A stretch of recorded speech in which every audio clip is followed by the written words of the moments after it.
Oh yeah. So the peso man is gonna do an appearance. So I want to let the room warm up a little bit. Guys. Should be a good live.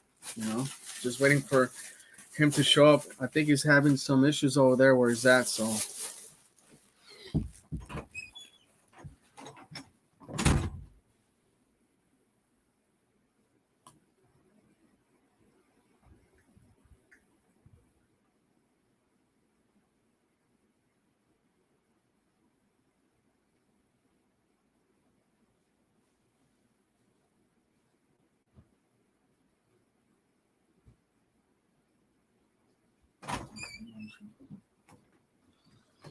oh my god. Oh yeah, man. Oh man. Oh man.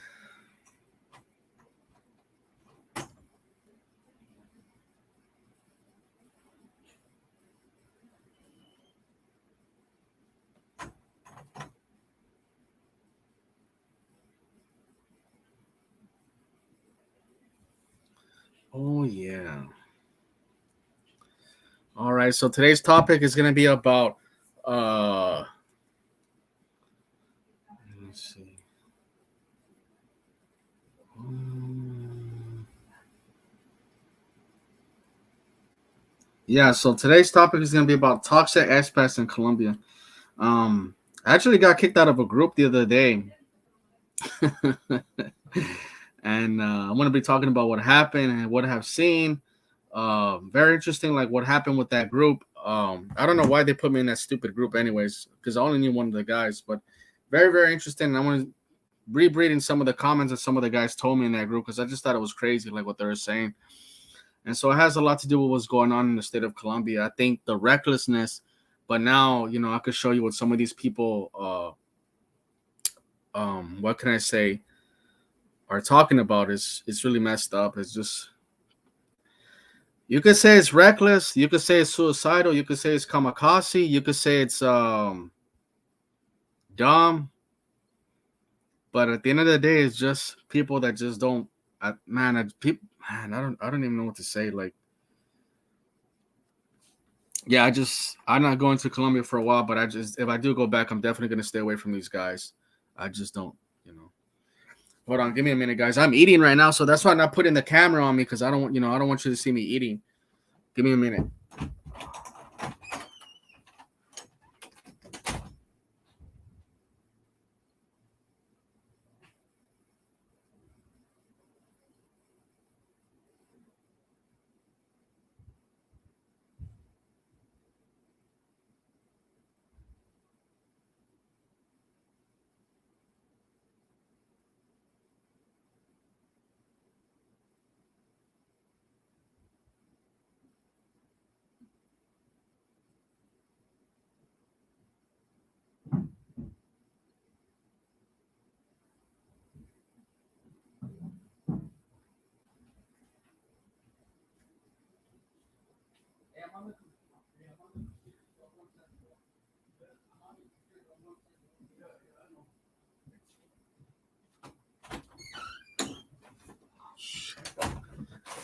Oh man.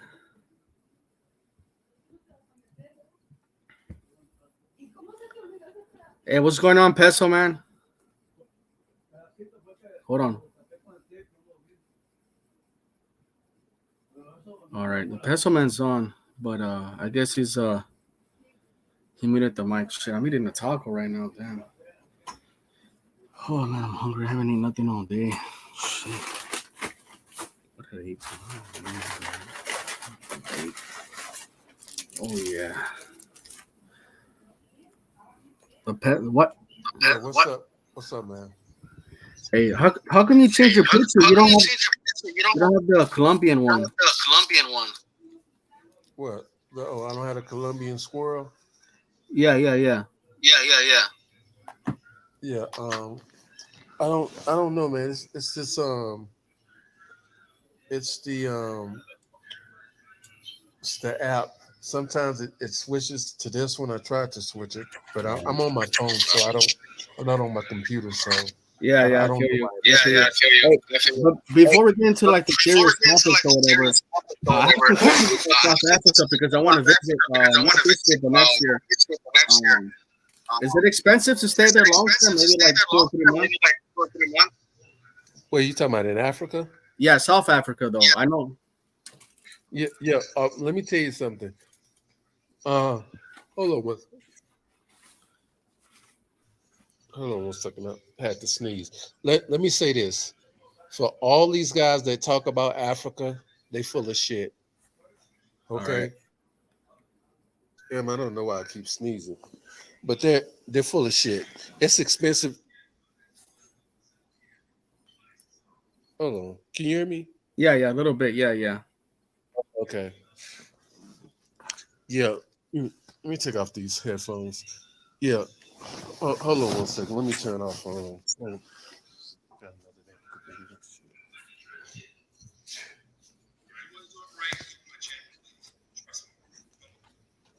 All right, cool. Now, um, it's expensive. Africa is expensive. Don't let anybody fool you, man.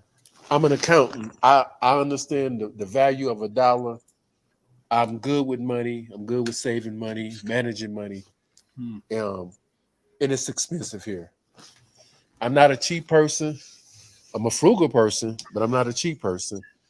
And it's expensive. Africa is very expensive. You're gonna pay. See, a lot of these guys, they only come here for a couple of days, 3 or 4 days a week, and they blow $2,000, $3,000, which is a lot of money on a trip. And they say, "Oh, Africa is not cheap," but Africa is not expensive, but it is. Africa is very expensive, especially if you plan on living in Africa.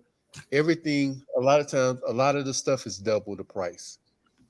Phones, electronics, the stuff is the quality is inferior. Everything. The only thing that's not expensive is the transport and the vegetables and soda Oh, and water. Everything else is the same or more. So um, and you don't get the quality of life. You don't get the infrastructure. Most of these guys, they're used to living in the United States. So once they get outside the United States, there's a culture shock because electricity goes out.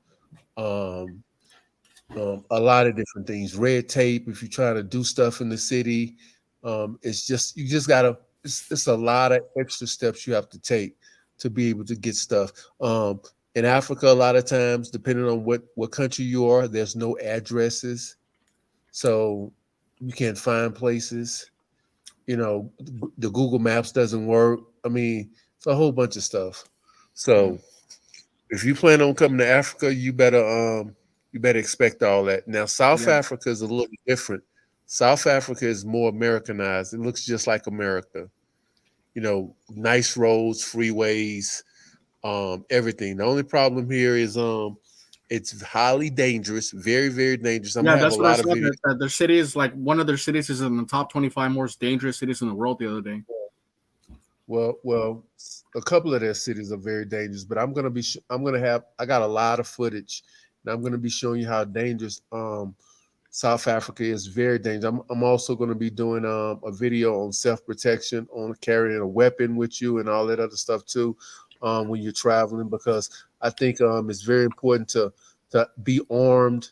Not saying that you have to have a gun or anything, but to have something on you just in case to be able to protect yourself in case somebody tries to attack you. If somebody has a gun, that's a different story. Give up your stuff. Hmm. Whatever you got, give it up. It's not worth, you fighting. If you can run, that's a different story too. But if a person pulls a gun on you, give it up. But Sounds like Colombia. South Africa, yeah, if they have a gun, give it up. You know. Other than that, if you have a knife or some type of weapon, you might maybe be able to defend yourself, or you can run. But yeah, but here, it's a little different here. People are not plotting to set you up. There's no really no scopolamine here. Um, but people here, there's just different ways of people robbing you. Here, they rob you in groups. It's not like one person robbing you. It's like a whole gang. So it could be sometimes it could be even scarier. You know, so um, so from that standpoint, you got to be very, very careful here. In most African countries, you don't have to be too careful because they don't have guns. Most African countries, they don't have access to guns. But in South Africa, it's a whole different ball game because the white people were down here, and white people they have to have guns when they're around black people. They have to have guns. So those guns, bringing the guns into the country, selling the guns in the country, people um, now you have this illegal gun trade where even the people they break into the police stations and steal guns. It's weird here. So a lot of people are walking around with guns, and the poverty here is very extreme.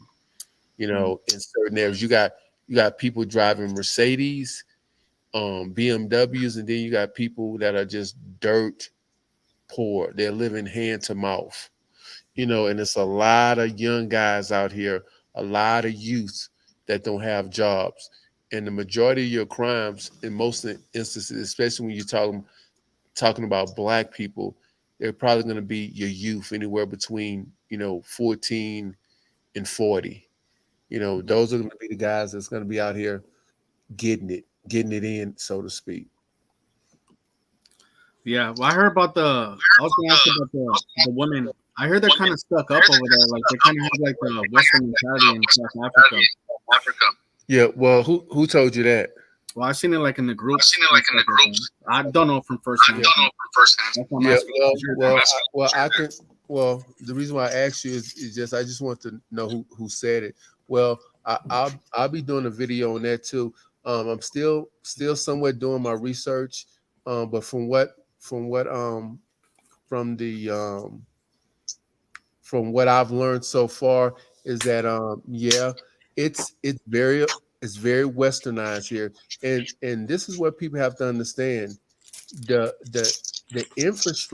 infrastructure of the country that you go to is gonna determine how the women behave. The infrastructure is gonna always determine how the women behave. So the more modernized the infrastructure is, the more modernized the women are gonna be.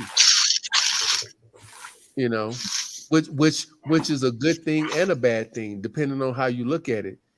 Um, However, a lot of these guys, this is the funny part about a lot of guys that like to travel, these so-called passport bros or whatever else. These guys, they want regular women to be pros. And that's not gonna happen. Regular women are regular women. Regular women are not gonna be pros. That's why you didn't have any success in your own country, and that's why you're traveling now, because you wanted regular women to be pros. You can't have, in other words, you can't have it both ways. Deal with pros and be happy and enjoy yourself. Because here in South Africa, they got women here that will sleep with you for anywhere between 2,000 and 3,000 rand, which is really it's expensive here. Talking about 150, $200. Hmm. You know, you got women here. They look nice. They're pretty girls and everything, but the pay for play here gonna cost you a little bit more. It's almost like American prices here. Yeah, I heard there's a lot of racism in Africa. Some of the big time YouTubers like Ayamara and Wadamaya are saying that they get discriminated against a lot. Well, I haven't really seen any racism here, so to speak. But I haven't been everywhere. I've been a few places, but I haven't been everywhere.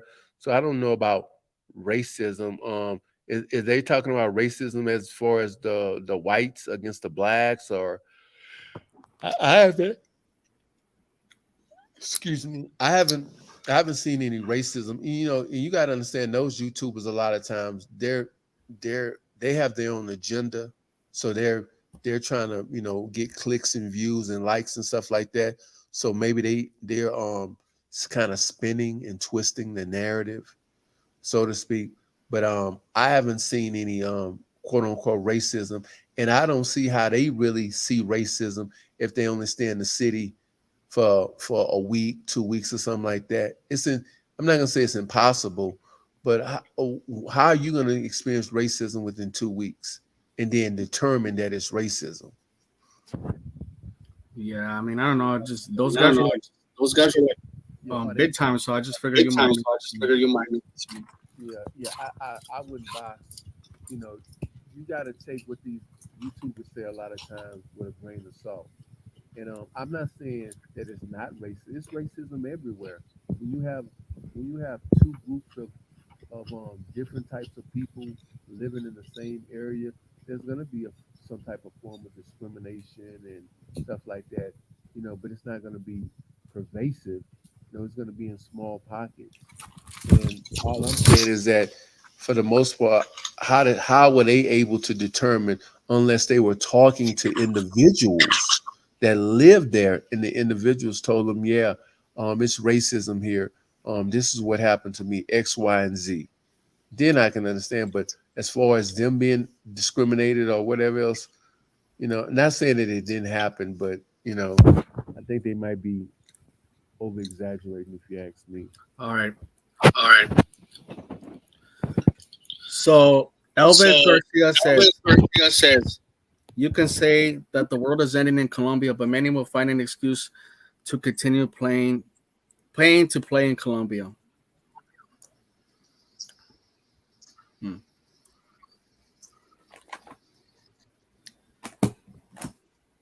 Yeah, hello.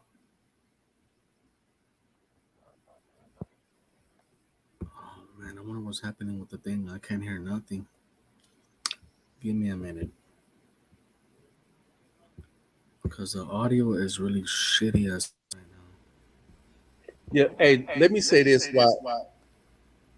while you still there. Extreme Traveler said Uganda cheap as hell. That's a damn lie. I I wouldn't be saying that if it was true. If Uganda was cheap, I would say it. And what do they mean by cheap? So I have no idea, bro. Hey, thank you, Eric, for the $5 super chat, bro. I'm trying to fix the audio right now on my thing. I don't know if y'all can hear me good, but I think I'm having audio problems right now on my laptop. A bottle of Hennessy damn near costs $100 that you can get for 30 something in the US.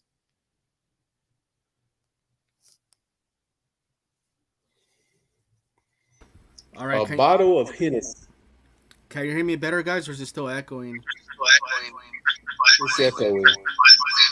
Damn. Laptop, You man. know what? Drop off and come back in. All right, all right.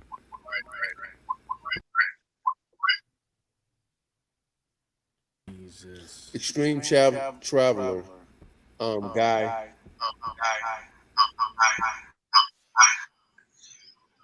Yeah, you don't know what you're talking about, homie. Damn. I think the audio is fucked up on my end. It doesn't want to work. Yeah, it's cool now. Okay, all right, all right. Yeah, man. So, I mean, you have to realize that it's not just the, well, if you want to say passport, bro, there's a lot of people that are acting like a fools right now in Colombia, bro. And actually, it's more like I know some black people might get some bad negativity, but it's actually the white people. So I'm gonna read through these comments because they put me in the stupid. I don't know why I was put in this group on WhatsApp, but it was a Colombian group, and it's not that many people. It's like 10 people, but somebody like a week ago posted like why Colombia was great, and I was like, they had like a list of things that was nice about the place, and I still like Colombia. Medellin's still my top 5 favorite city in the world, but I realized that when it's time to move on, it's time to move on. Shit, but hold on, let me read the. All right, hold on. Who said Peso got the Ugandan internet? I'm not in Uganda, fool. I think it's on your end, bro. But I don't know. Hold on. Let me go through this real quick. Man, they kicked me out of the group as well too, man. Assholes. Anyways, so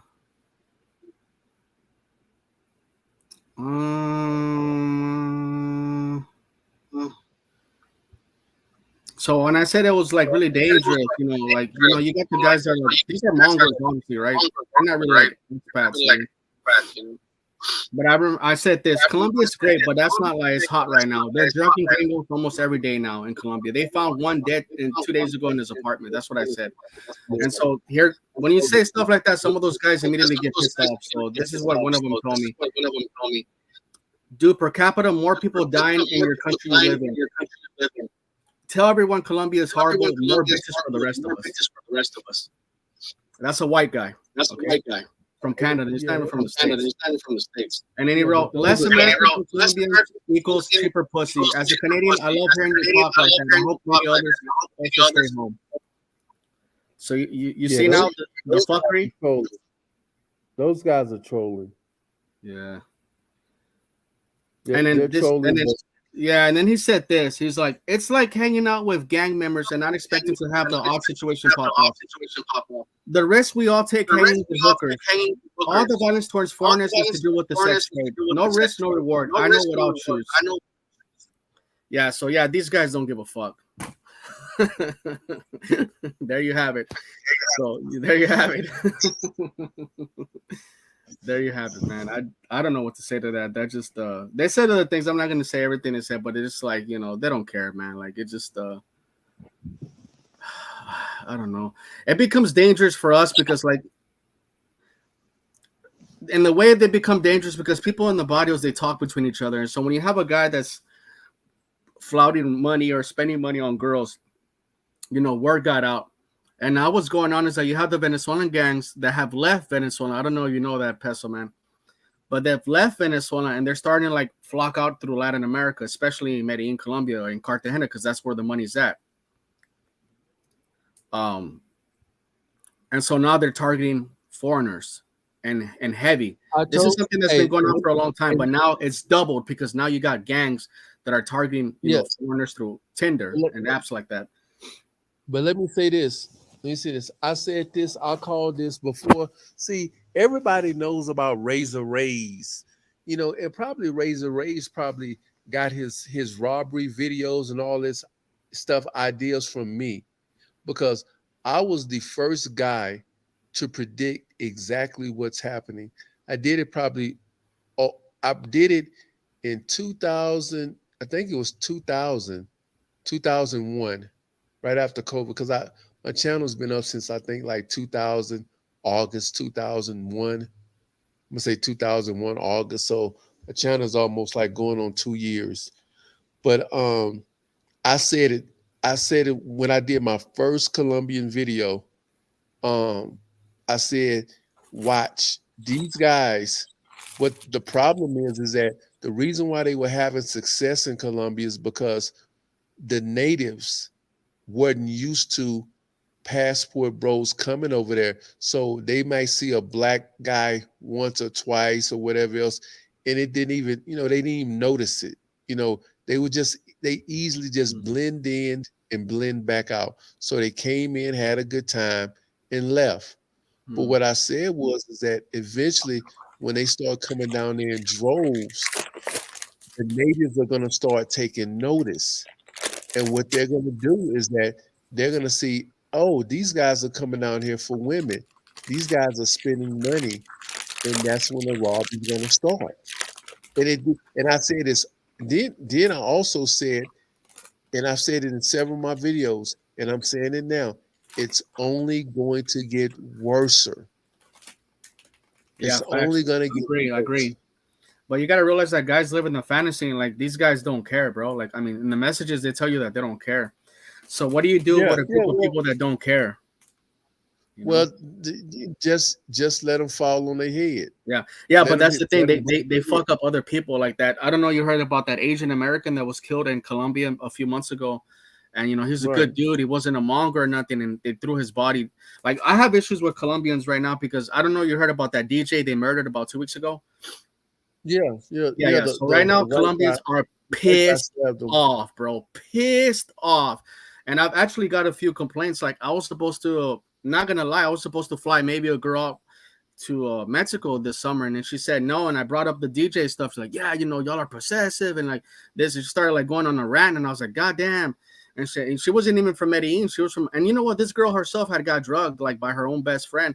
And so the fact that you just seeing that and you're just like, wow, like these people are really like starting to hate us now. Like they really have a distrust for us now. And like they kind of don't like the Venezuelans there in their country. But I feel like the only reason why they put up with us because we spend money, whether it's like on tourism or whatever you spend money on Colombia, whatever it is. So now they're kind of just like, you know what? We really don't want your dollars. And Colombia is not a country that depends on tourism like Mexico, Cuba, like the Caribbean per se, or even Europe. Their GDP is not based on tourism. That's what people need to realize. So they don't give a damn if they kill 100 gringos per day. They really don't care. And we have a right to be upset too, because last year they killed 25 Americans in Medellin. But the problem is that you have expats. Even if the expat's not a monger, I have friends that are just regular dudes that are regular relationships. They're still in denial because one of my boys was in a building like a few months ago when a gringo was drugged and he died. He went to another building and 2 Mexicans were drugged like a month ago. And he actually helped them out. Like the family sent him money through Western Union, et cetera, et cetera. And, I told him, I was like, bro, like it's, he's been there for many years. And I was like, bro, like, and I met him outside of Colombia. He's a well-known traveler. And I was like, well, maybe you should get out. I know you have a girlfriend, dude, but it's kind of dangerous. Europe is dangerous as well. I got pickpocketed. I was like, bro, you can't compare like the violence that you see in Colombia to Europe, bro. Like pickpocket is not really going to give you PTSD versus like 2 motor culture drivers putting a gun in your face. Like, so I just feel like these guys make excuses all day long for what's going on. And I just like, to be honest with you, I just think the expats are such in denial. Like, Yeah, because they blinded by pussy. I don't know.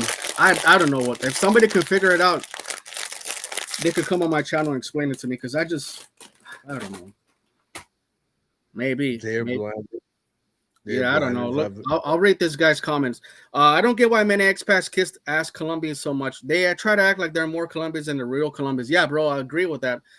Shout out to Razor Rays. I was watching his panel last night. And he had like a guy that's been living in Colombia for many years, and he was talking about like, you can't say this about the paisas, and like paisas are the girls from Medellin. And I was just like, you know what? I was with a YouTuber before I left, and he's a very popular YouTuber. He's from Greece. His name is Timmy Crater or something like that. He has about almost 100,000 subs right now, or he's about to get there. And Timmy Carter, talking about Timmy Carter. Yeah. So I was with that guy. You know who he is right there. And so I was with him. He was in the same place where I was staying at. And he told a group of Colombians, like, there's some girls in the group too. He's like, man, y'all women are so liars. Like, y'all can't trust them. Everything that comes out of a paisa's mouth. And like the whole group started laughing. And so I don't get this notion where people are going to be like, oh, they're going to get offended. Bro, those guys know what their women's are about, man.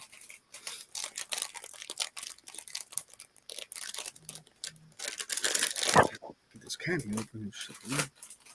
Yeah, so, Timmy Crowder, he just told me some stuff that I was just like, really surprised. Like he said he went on a date with a girl and she was saying some foul shit, and I'm not even gonna go into details, but I'm not gonna put his info out there, but it was just like I was like, wow, dude. Like, and then there's like a guy there, a German guy, I remember, a young guy, and he met some girl on Tinder, and he's like, oh, they want to come over. He was staying at an Airbnb, and I stopped him. I remember I was like, look, bro, I was like, you're not that good looking, and those girls, there's not a hookup culture in Colombia. So if you go take those girls to your apartment, you're probably going to get drugged, bro. I'm 90% sure. That's not how it works over here in this country. And he thought about it, and he didn't go after all, but they're really targeting a lot of people. Because I thought to myself, what if I would have not been there? He would have been thinking he's winning, and he would have got drugged like those 2 Mexican guys.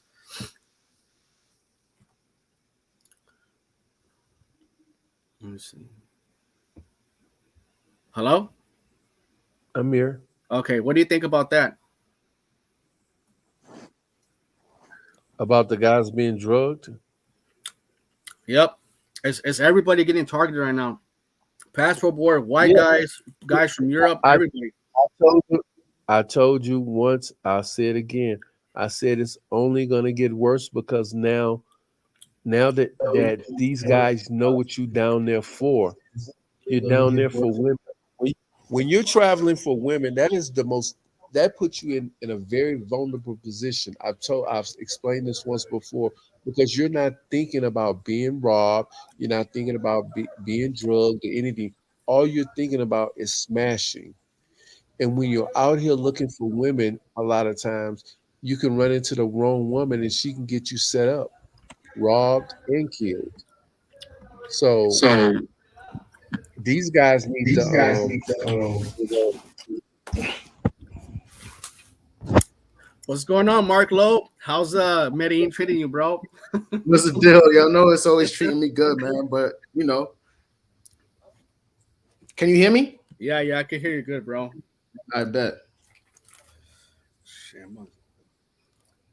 So, what do you think the situation? What do you think about the toxic expats, bro? Because I know you don't want nothing to do with them either. Of course. Both of you know how I feel about a lot of dudes coming here and kind of making it hard for people such as myself. But at the same time, it's two levels. So it's them being, monkey-minded savages, but on the opposite end, the people here, the people that are from here, they're monkey-minded savages too. So it's like it's a match made in hell. You know what I'm saying? And it's not gonna get any better. And like the peso man was saying, it is gonna get worse because what happens is a lot of dudes, especially dudes from the States, they have this thought process that nobody else does what they do. So they think that they're in Facebook groups and they're in WhatsApp groups talking about the culture here and what they do, but they have no idea that people here do the exact same thing. So when there's a group of females that know that you're falling for their tricks, they're going to tell their cousins too. This culture is very family orientated and it's very chismosa. You know what that means, right? Ulysses? Yeah. It's very chismosa, and entonces they're gonna speak with each other. That's why the cab driver tries to sway you into females before you even have a chance to unpack your bag. That's why the guy at the front desk at the hotel tries to sway you into females before they pack their bag, because they all know they're all working with each other, the women, the men, and the freaking children. So they think that they're like ahead of the game, but no, nobody has game like the people of this city. Nobody. Yeah, for sure, bro. They're real good at it, man. Like, I mean, like I said, like I went out with girls, and later on, I found out they're dating some pretty bad dudes. And fortunately, I had like one of the few people I could trust. One of the few people, and I mean just two people. And she was like, you need to be careful. But those girls will still go out with you, even if like I think it's so messed up because like they'll go out with you knowing that their dude is like a bad person and knowing that they could harm you, but they should have the audacity to be able to tell you know what, Ulysses or Mark or John or Robert. I was like, my dude does this or does this, and they don't say shit. And I always find out through the friends, and I'm just like, so I kind of just stopped hanging around some of those body girls because they could be very dangerous. But I was gonna ask Peso Man, what's his war with the passport bros? I know he has a lot of tension between them. Like, what's the number one conflict that you have with them, or like the problem that you see with them at this moment? I have two problems with the passport bros.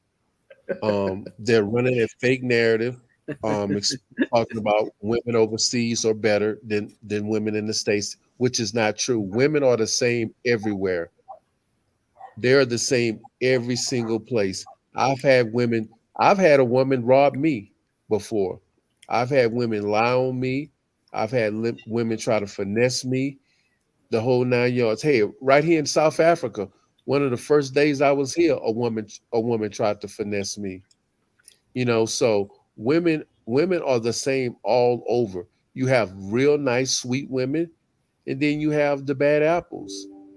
And no different than in America. You got people robbing you there, and then you're gonna have people robbing you in another country. So these guys are trying to make it seem like overseas is so sweet, like there's nothing wrong. When I was telling these warning these guys about Colombia, before these guys even start talking about how dangerous Colombia is. But they would never say it. I got on them about that. I said, why don't you tell these guys how dangerous Colombia is? They wouldn't say any, they wouldn't say shit. You know, they wouldn't say shit until Razor Ray started making videos. But other than that, also I got several issues. Them exposing these women, putting them on camera and stuff like that. And I'm not saying that you can't show women on camera. I mean, you can, matter of fact, you can do whatever you want to do, but stop really exposing these women that don't want to be exposed. If they want to be on camera, that's fine. But if they don't want to be on camera, let them live, because selling pussy is very degrading. We don't look at it like that because we're about to have some fun. But a woman selling her body, you just don't know what kind of position a woman has to be in for her to sell her body. And we should be ashamed of ourselves as travelers, as men, to take advantage of it, but not only take advantage of it, but try to monetize it. I mean, that's real sad. I don't hate any passport bros, but I just hate the behavior. You know, Nobody has to know where you go. No one has to know what you're doing in your personal life. But these guys, they want to walk around and try to monetize this movement by selling T-shirts, you know, and all kind of other crap that they try to do, consultations and stuff like that. $80 an hour, or I don't know how much they charge. It- yeah, but yeah, so my thing is that when a person is giving you a consultation, they're not gonna they're not gonna tell you all the bad shit. You know, they're not gonna tell you all the bad shit because they want you to go. They want their money, and they don't want people to stop going to Colombia. The thing is that they don't want people to stop going to Colombia when they should. I mean, Colombia should be a no-fly zone. It should be a no, but they can't. But these guys, they love going out to these places, and the women are all over them, and they're thinking the women are all over them because they look good, or they smooth or anything like that. The reason why the Or woman is all over you is because she know that you're gonna give up some money. I facts. mean, that money that she gets from you is going to be a day or two for her and her little child or her family members to survive. They're going to get beans and rice and soda and whatever they else, tortillas, a little meat, and they eating for at least 2 or 3 days before she got to go back out there and find somebody else. Facts. I was gonna ask you another question. Do you think some of the passport bros, like they throw other Americans underneath the bus for Colombians? It's not just the passport bros, but it's other expats that I've seen. Do you see that in Colombia, that people that go to over there, they throw like they kind of act like they're Colombian themselves, and they start throwing like the people from back home underneath the bus? Yeah. Yeah, look at and I'm gonna do a video on them. Look at BYB. BYB, and I hope you're listening, BYB. BYB at one time, as soon as he got to Colombia, oh man, you couldn't tell him anything wrong about Colombia. He would scream and holler and argue with you all day long about how great Colombia was at the time. But it comes to find out that and he's been in Colombia for over a year. So, but it comes to find out when he gets back to the States, or he's on his way back to the States, he confesses that he got robbed the first month that he was in. I But he didn't know never that. But never that's what I told tell you. Like, anybody. Pesima, you have to realize that people there go through something called honeymoon phase. I went through it, and I'm pretty sure Mark Lowe went through it, and I went through it for like 3 years, and then like I started realizing last year how bad it was. Actually, 3 years. a girl 2 weeks ago was killed in the barrio that I used to hang out. I don't know the girl, but she went out and she was killed, unfortunately. And so it's really hot for the locals as well. It's extremely hot, Yeah. extremely dangerous for the locals. Yeah, and that's what I'm saying is that you're walking around looking for women in a very dangerous area. I mean, and these guys, like I said, they're not gonna they're not going to learn their lesson until one of these content creators, and I'm talking about one of these passport bro content creators get killed. That's when they're going to start taking notice. On camera. On camera. Yeah, and it's gonna happen because Hey, that YouTuber got robbed. Remember at gunpoint? He was filming. And Cali. Cali. Yeah. that dude I called Little John. I don't know his name, but he looks like Little John. He's real ugly, and he was on that Thailand video with the underage girl. The nigga had drawers on with 3 other men in the house. He admitted to getting robbed 3 times, which we know when somebody of that ilk says 3 times, he really probably means 7.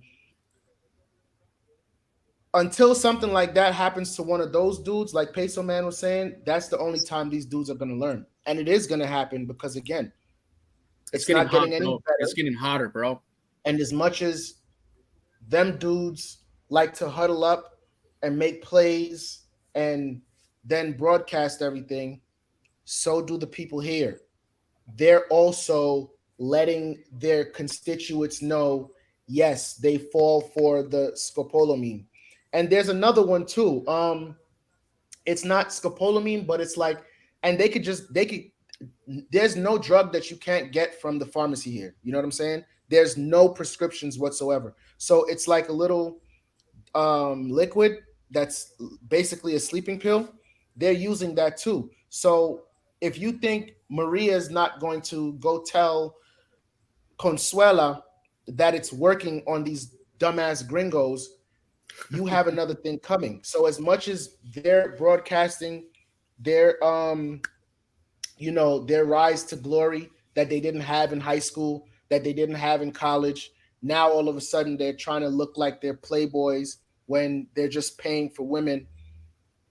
As much as they're doing that, the women and their families are doing it too. They're sharing their experiences and how easy it is to get money from these dudes. So again, it's a match made in hell, and it's only gonna get worse. Why is it gonna get worse? Because these ugly ass niggas are over here letting other ugly ass niggas from the United States know that it's easy here, and then the on the opposite side, the actual people that are from here that are hurting because there's no economic trajectory, they're going to be telling each other too and to do it too. This city, I'm not going to say the whole country, I don't know, but this city is nothing more than a brothel. That's not why I'm here. What did I tell you about that biblical city? Jokes into it, and you've seen it city. yourself. Right, or something like that. Can you even hear me? Yeah, I could hear you, bro. All right, cool. With what's going on there, it's a match made in hell, and this city is nothing more than a brothel. Keep it honest. Yeah. So Aaron says, let's be honest. If you can't get women in the USA, you're muted. I'm muted. Yes. All right. Hold on. Shit. I can't hear you at all. Can you hear me now? Damn. Let me see. Maybe it's me. I don't know. But you can hear me, right? Yeah. I can't hear you. Peso Man, can you hear me? Wow, I think it's me because I can't hear either one of you. So I'm gonna leave and come back. All right. Yeah, I can hear him. I can hear him too. Yeah, I mean, Aaron makes a good point. Let's be honest. If you can't get a woman in the USA, you'll be in danger in Colombia because you can't read women properly. You're gonna get got. Yeah, man. I mean, honestly, it's going through the locals as well. I think I don't know. You might have seen the Vice special they did about Colombia about 10 years ago, and they're talking about Scolopin. This was like 10 years ago, even before people started going to Medellin like they are right now. And so this was originally happening to the locals, but guess what? The Americans are the ones that have the most money. So with a local, they might get maybe a few $100s, but a foreigner, they get $1,000s. Like I knew one business guy that owns a business in Medellin. And they didn't drug him, but I don't know how they hacked his cell phone, and they took him for $20,000. $20K, and this is a guy that's lived there for many years, and it's just one of those things where they're getting very sophisticated with the technology because they can hack into your stuff. They can steal your crypto. They can steal your bank account information, and they could buy a bunch of stuff on Rappi. And so the criminals are just getting more better and better at their craft. So I Right, don't, right. I just get upset when people say, "Oh, I know how to move. I'm from the hood." I'm like, dude, that doesn't mean shit. If the locals are getting got from the barrios, you're gonna get got as well. It's just that simple. You Yeah. understand? It's not about how you move. You know what? They say, oh, I know how to move. Unless you're moving with bodyguards and protection, you moving like a celebrity, which none of these guys are, then yeah, you can be got.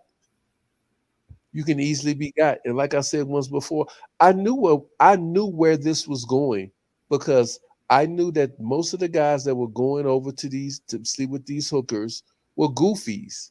They were goofies. So I know they wasn't used to dealing with hardened criminals, sophisticated criminals, plotting criminals that would be waiting. And you have to understand something. When you're in Colombia, you're playing an away game. You away. You're not playing from home where you get home cooking. You're playing on the road.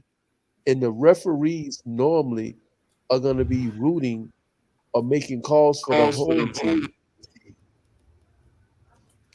Yeah, that's true. I mean, they took my boy's account information. They took like 20,000. Actually, they would have gone to his business account and they would have took even more, but his accountant, closed the account on time, and so they weren't able to take more money. But 20 G's is still a lot. They took his credit card information, his bank account information. They made a bunch of purchases on Rappi. That's what they usually do, so they don't leave a trace. Um, yeah, they're getting up there, and this Pandora's box is open, guys, and it's not going to close down. Like everybody knows that, even the locals will tell you they see gringos as dumb. They see us as cash cows unless you're messing with people from stratus 3 and above. But even those type of people don't want nothing to do with us, especially what happened after the DJ. Like right now, they're just like, screw these guys. Let them. They put us all in the same category at this point, if we could be honest. Like I might be able to slide in. I might be, oh, I'm Mexican, and sometimes that, oh yeah, he has that accent. But for other people that don't have a certain accent and you look like you're from America, you're gonna get got. And you know what? To be honest with you, people still try to take advantage of me. I don't give a fuck when somebody says learn the language because I know Spanish pretty good and they still try to get me. So yeah, you can learn the Spanish all you want. Yeah. You write paragraphs and they're still gonna try to get you. So Facts. Right. It's not a language thing, and it's literally a culture thing because you have to also remember they're very, very proud of being from that city. So they even shit on people from other cities. Of course, they shit on people from Venezuela. So you being from America, like you said, you are a target. It's not necessarily too much. Um, again, like no, not again. This shit is damn near ingrained into them. You know what I'm saying? Like it's not even taught. Like they're born how they are, which is to try to get over on whoever is in their way of even something minute. A fucking Nike hat. If they got to get that Nike hat and they need to they need to friggin' dance with the devil, they will do so. Period. And these dudes don't know that until they find out.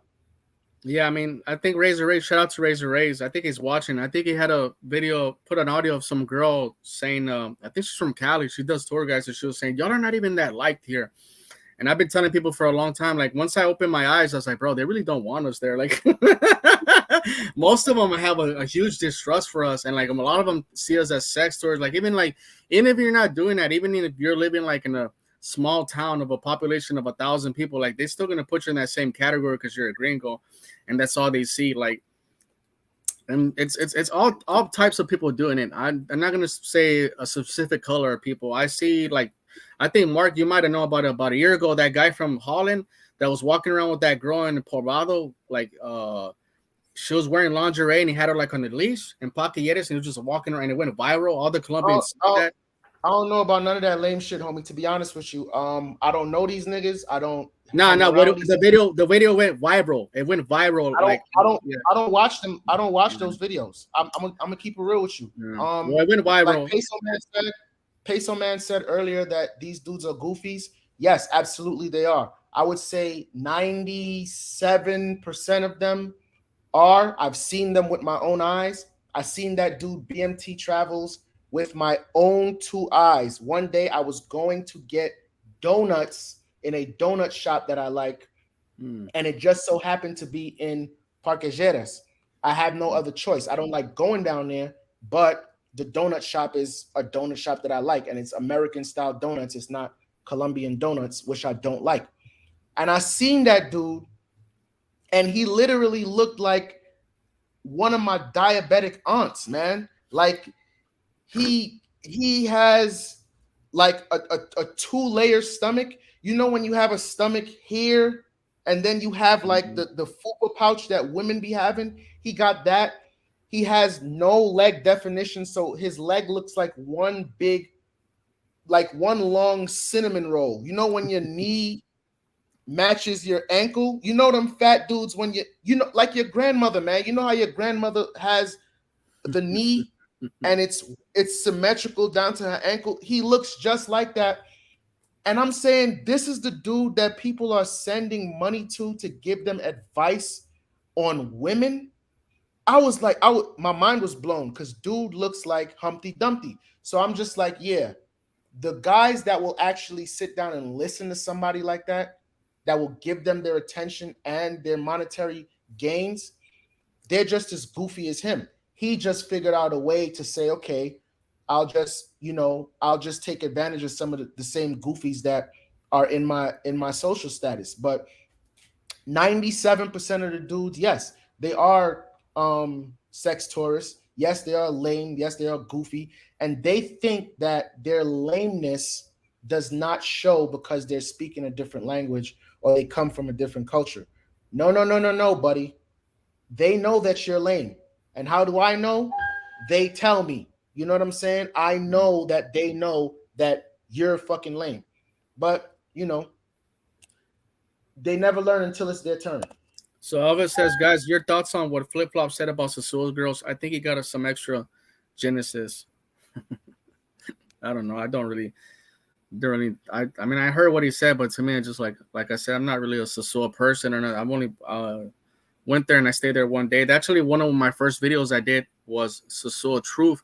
I did that one about 3 years ago, and I was like, it's overrated. It's not even that good of a place, and people came after me. But back then, YouTube didn't block the comments, so people were talking shit to me like.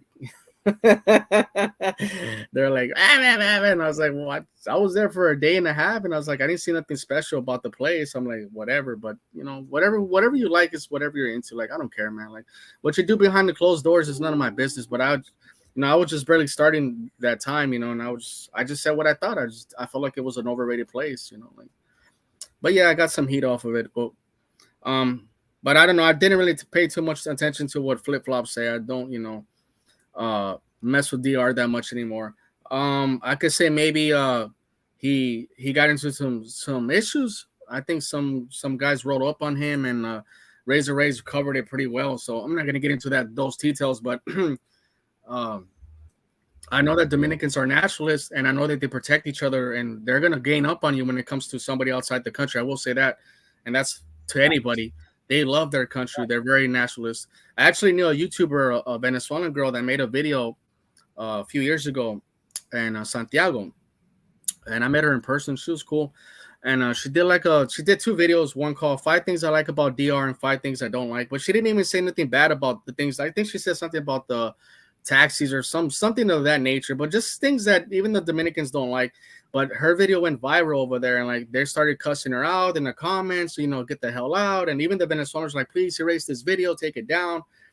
And I'll send it to you, Mark Lowe, if I could find it so you could check it out. But she didn't really even say nothing bad. She just said basic things, the everyday things that everybody does in DR, and even the locals sometimes don't like. But that point is that because she's an outsider and she said that, they came after her. But if she would have been Dominican, they probably would have not said nothing to her. They'd be like, haha, she gets the point. but because she was That's a Venezuelan, they fact. came after her. You know. People in America don't know that other countries really do love the country that they're from, because America does not have such a nationalist attitude, that it's not embedded in their culture to know that other places bleed the colors of their flag. You know what I'm saying? Like, just look at the World Cup for instance. Um, America doesn't treat their national sports teams the same way that these other places do. Why? Because some places don't have so much. So all that they do have is their camaraderie.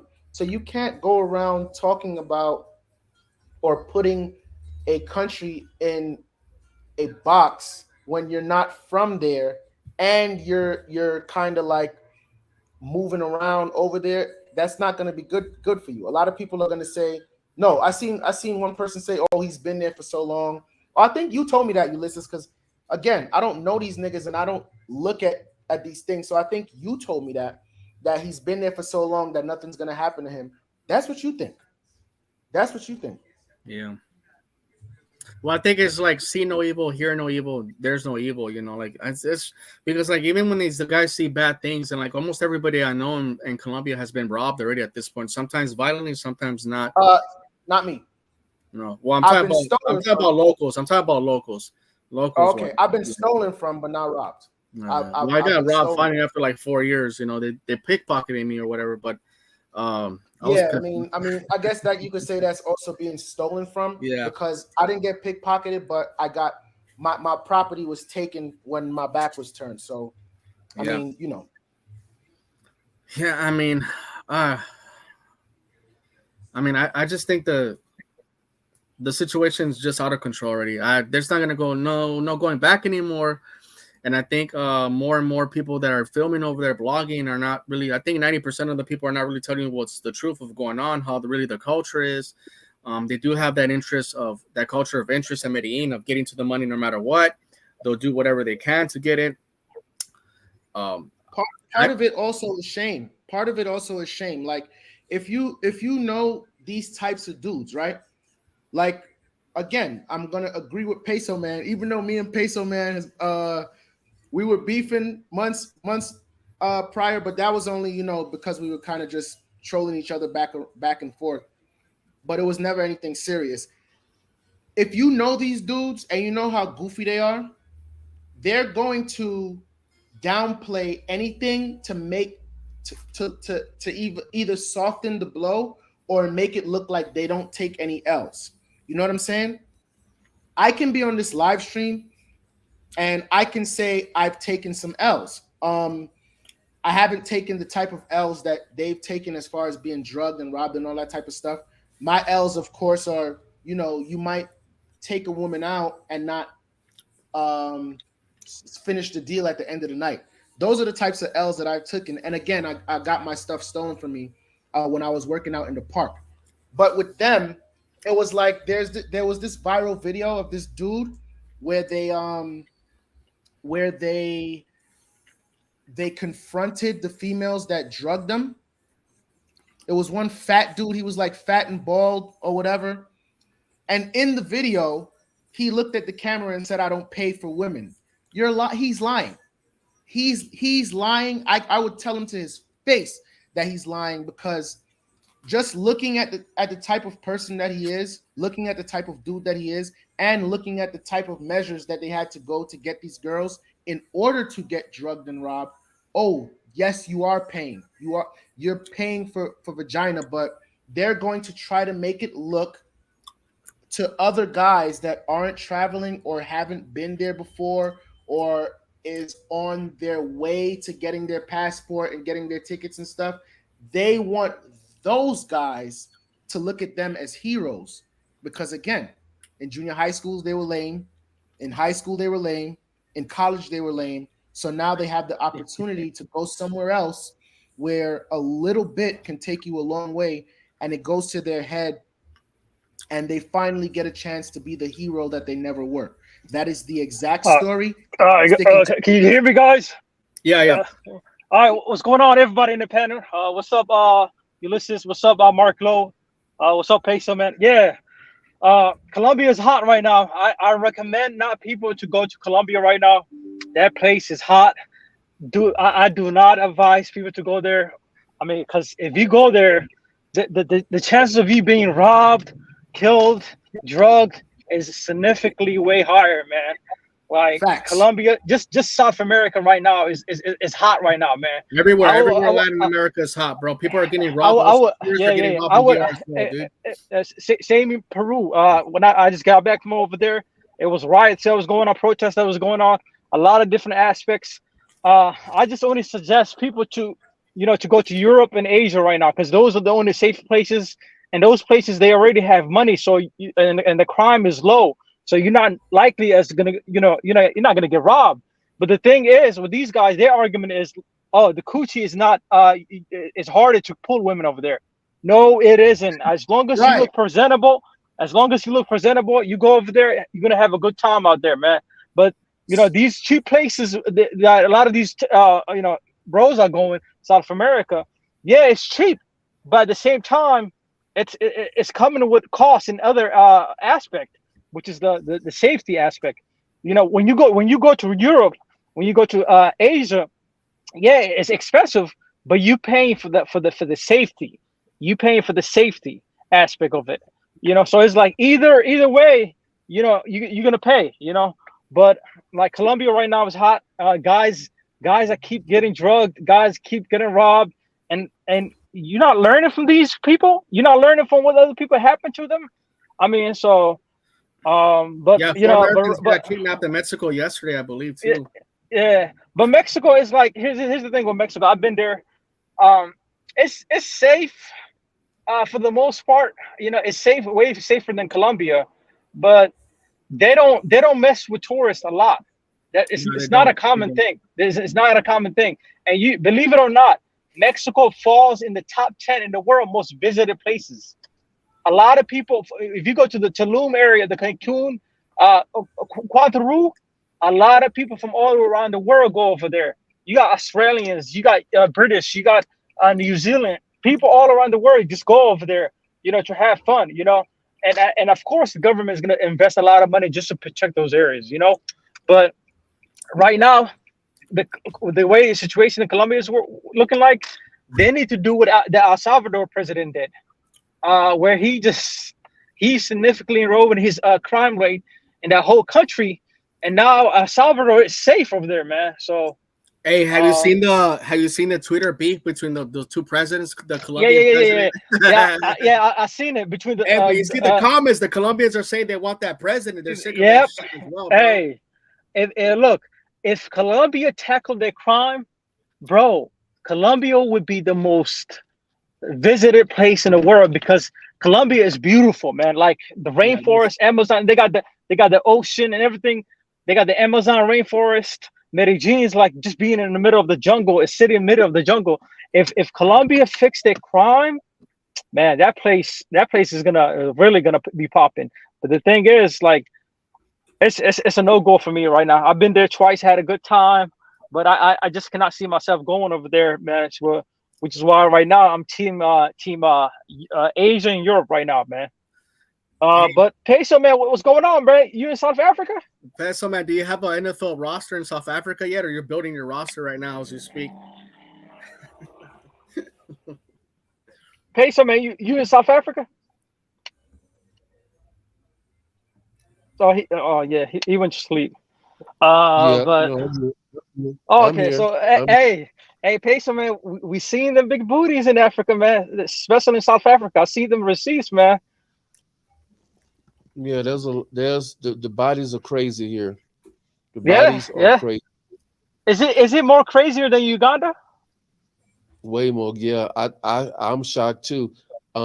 I had a few people in Uganda tell me about the people in the women in South Africa, but I didn't believe them because the booties were crazy in Uganda. But it's like the reason why the bodies are crazy is because you got to understand something. A lot of the South Africans, they're Bantu people, so they come from the West, all over Western Africa. It's like 7, 8 7 to 8 main tribes in South Africa. So you have different phenotypes.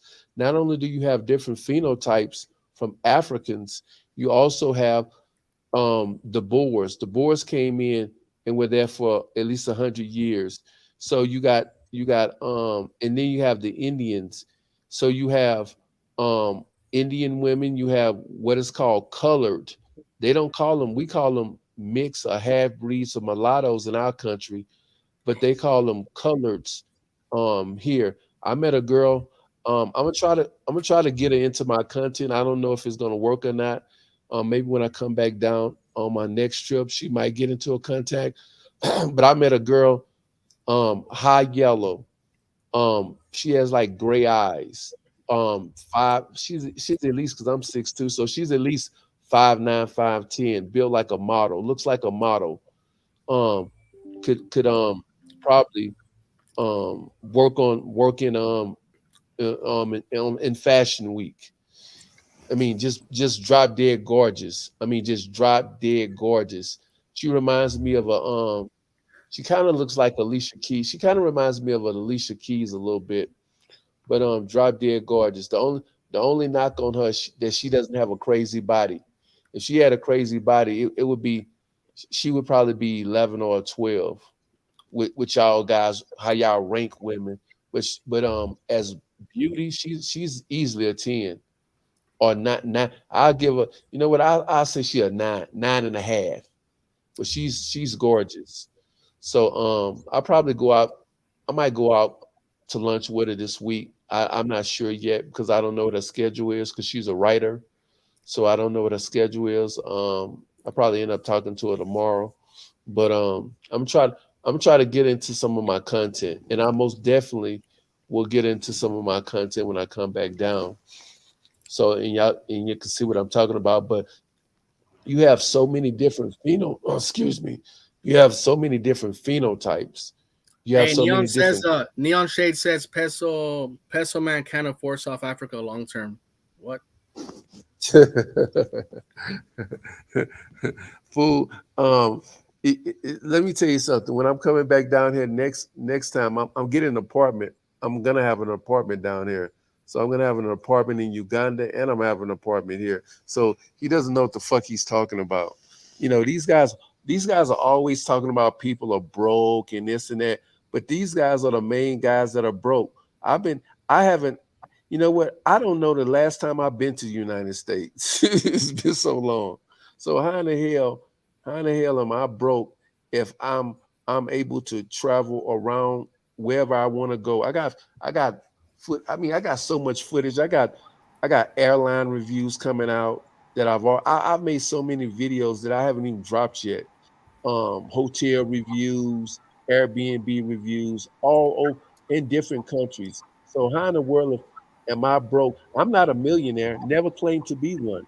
Yeah, and then But he says but also you'll be in your Ghana treehouse soon too. That's what he's saying. oh yeah, well actually I do live high up off the ground. So so I guess you can call that a treehouse if you want to, because I do See, live. I don't here he live. comes again, man. Yeah, I My don't bad, live off Peso the. man. I'm I don't sorry. live on the first floor. I don't live on the first floor. So, but you know what though? But just for him, I I get an apartment on the first floor, so I won't be on in the treehouse anymore. How about that? I get another apartment, so I won't be in this so-called proverbial treehouse. You guys are just mad because you know what? Let me say this.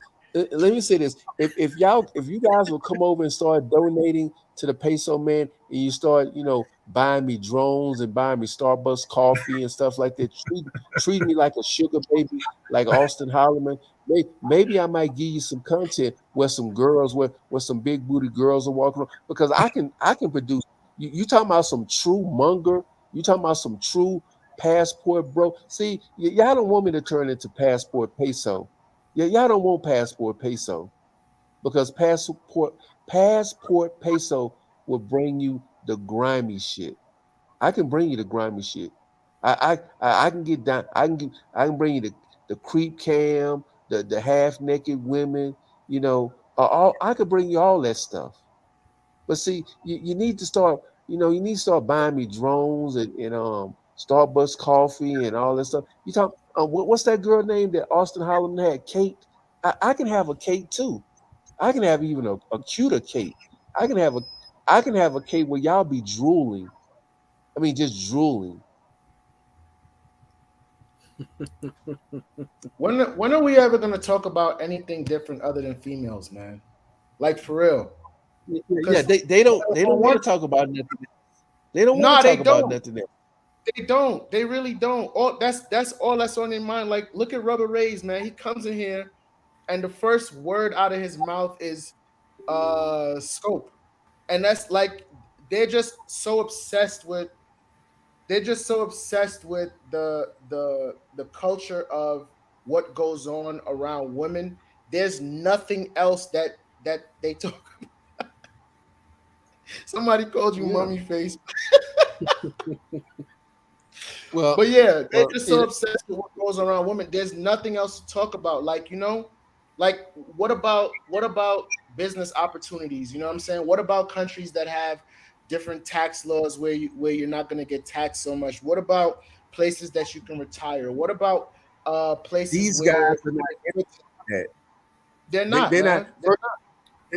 First of all, none of these guys are near retirement age, so they don't care about that. Number one, most of the guys that are traveling, they're probably anywhere between 25 and 40, so they're not interested in retiring. They're interested in having fun.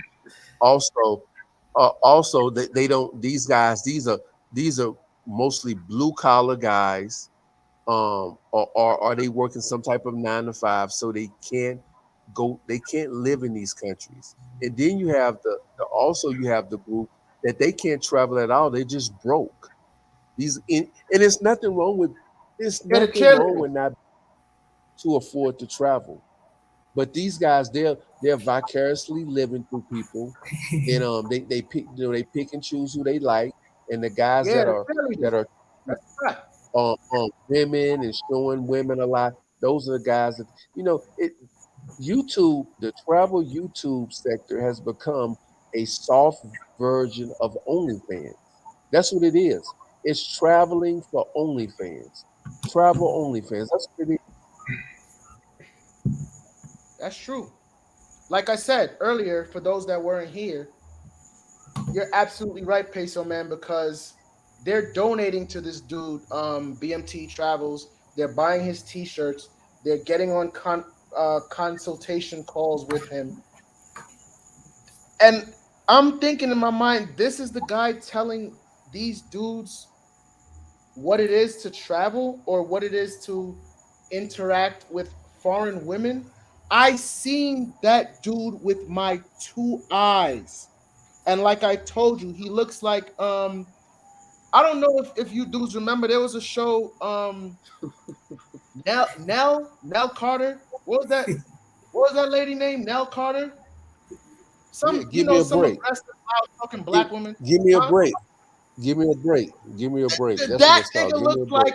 like the lady from Gimme a Break, man. I remember that show back in the days. So y'all go YouTube that. It was a sitcom. But A the deal though. But this is huh? the deal. This is What's the up? deal though. The thing with looks. People want to focus on looks a lot of time. And That's looks true. when you Okay, start I'm a, I'm I'm when a, you I'm gonna start agree with you. when you start going overseas, women are more so looking, because you're in these third world countries. Women are looking for security first. You know, Yeah, they're looking for security. See, like I said, and I don't think you were here when I said this in the beginning, because when me and Ulysses first came on, um I said this: women are going to behave according to the infrastructure of the country. The higher the infrastructure, the more modern the women are going to be. They have, see, in the US, they don't have to worry about starving or anything like that. So they can focus on looks, fashion, stupid stuff, superficial stuff. Hmm. Shout out to Steven and also the Puerto Rican killer on the panel. What's up, guys? Hey, what's going on, Peso? How you doing?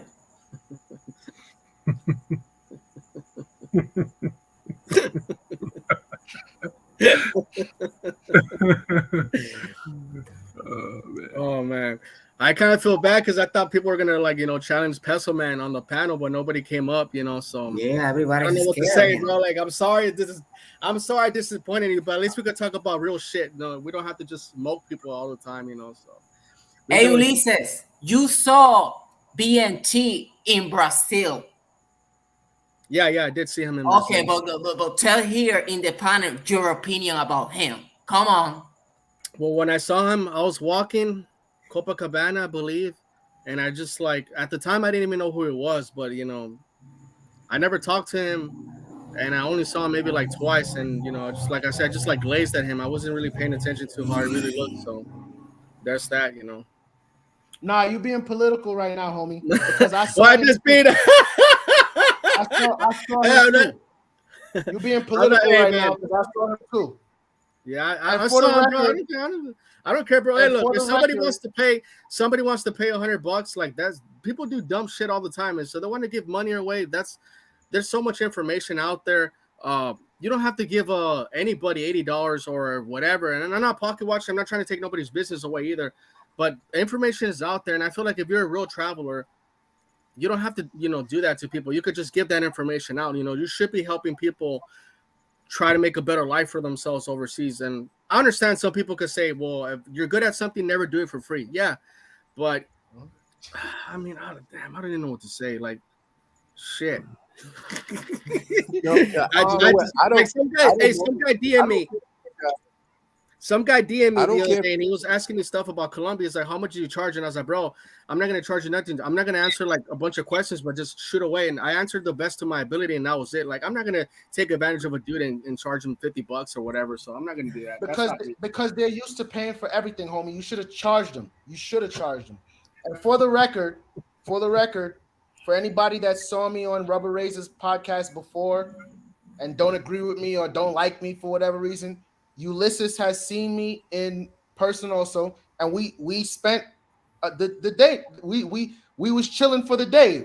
Am I right or wrong, Ulysses? Yeah. We're in Loretta. Yeah, so, and everything that I've said before, everything that I've said that you didn't like, everything that I said that you think I'm lying, it could be verified with that man right there. Everything that I've said on any type of live podcast or whatever is absolute fact about this guy right here, and that is a fact, and nobody can say anything different.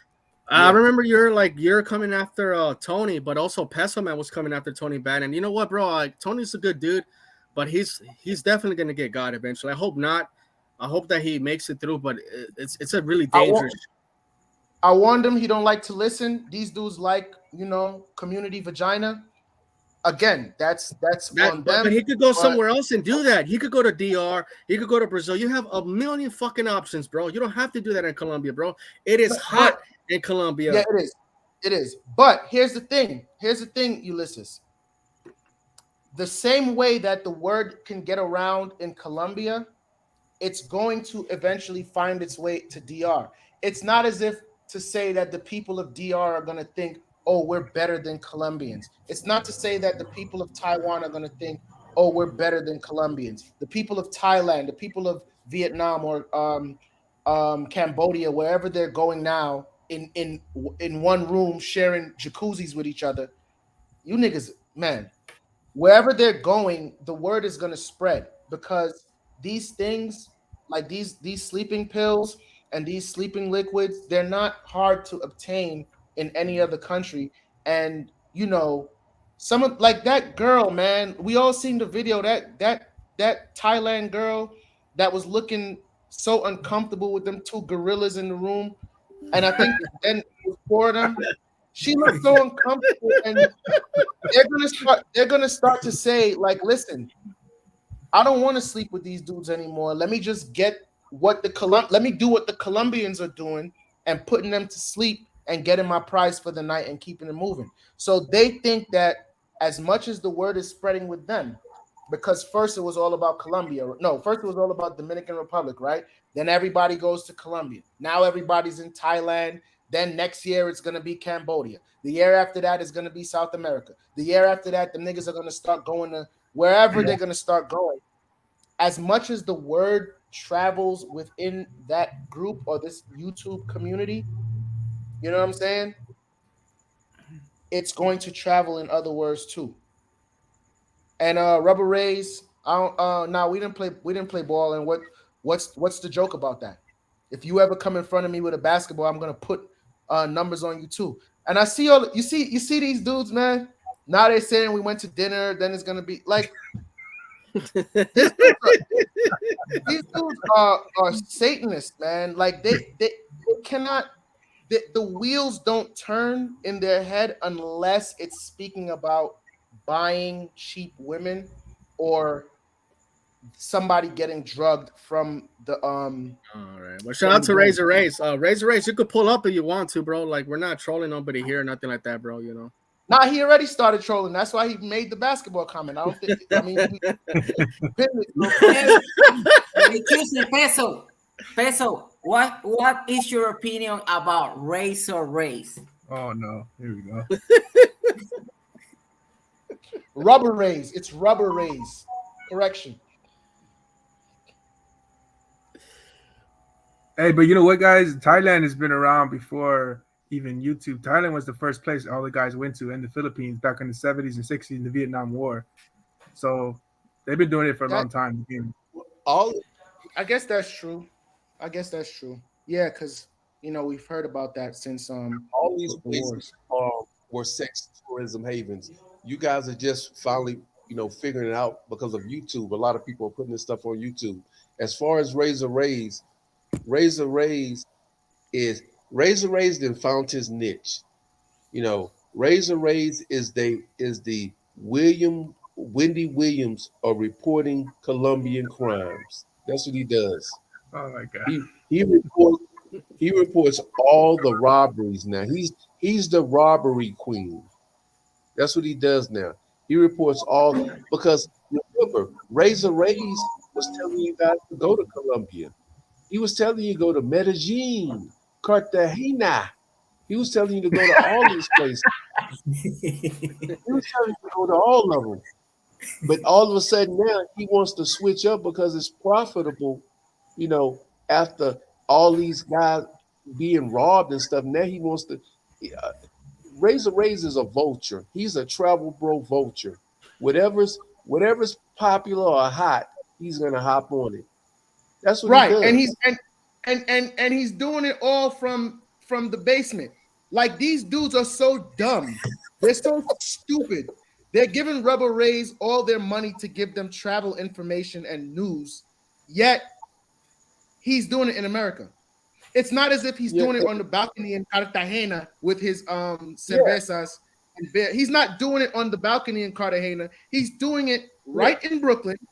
But they're so they love their information porn so much, and they're such fanboys that they don't even use their mind to say, wait a minute,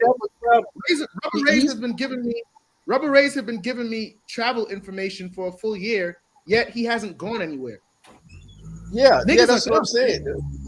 Hey, let me tell you something. He has the sweetest hustle in the game. He's, you know what?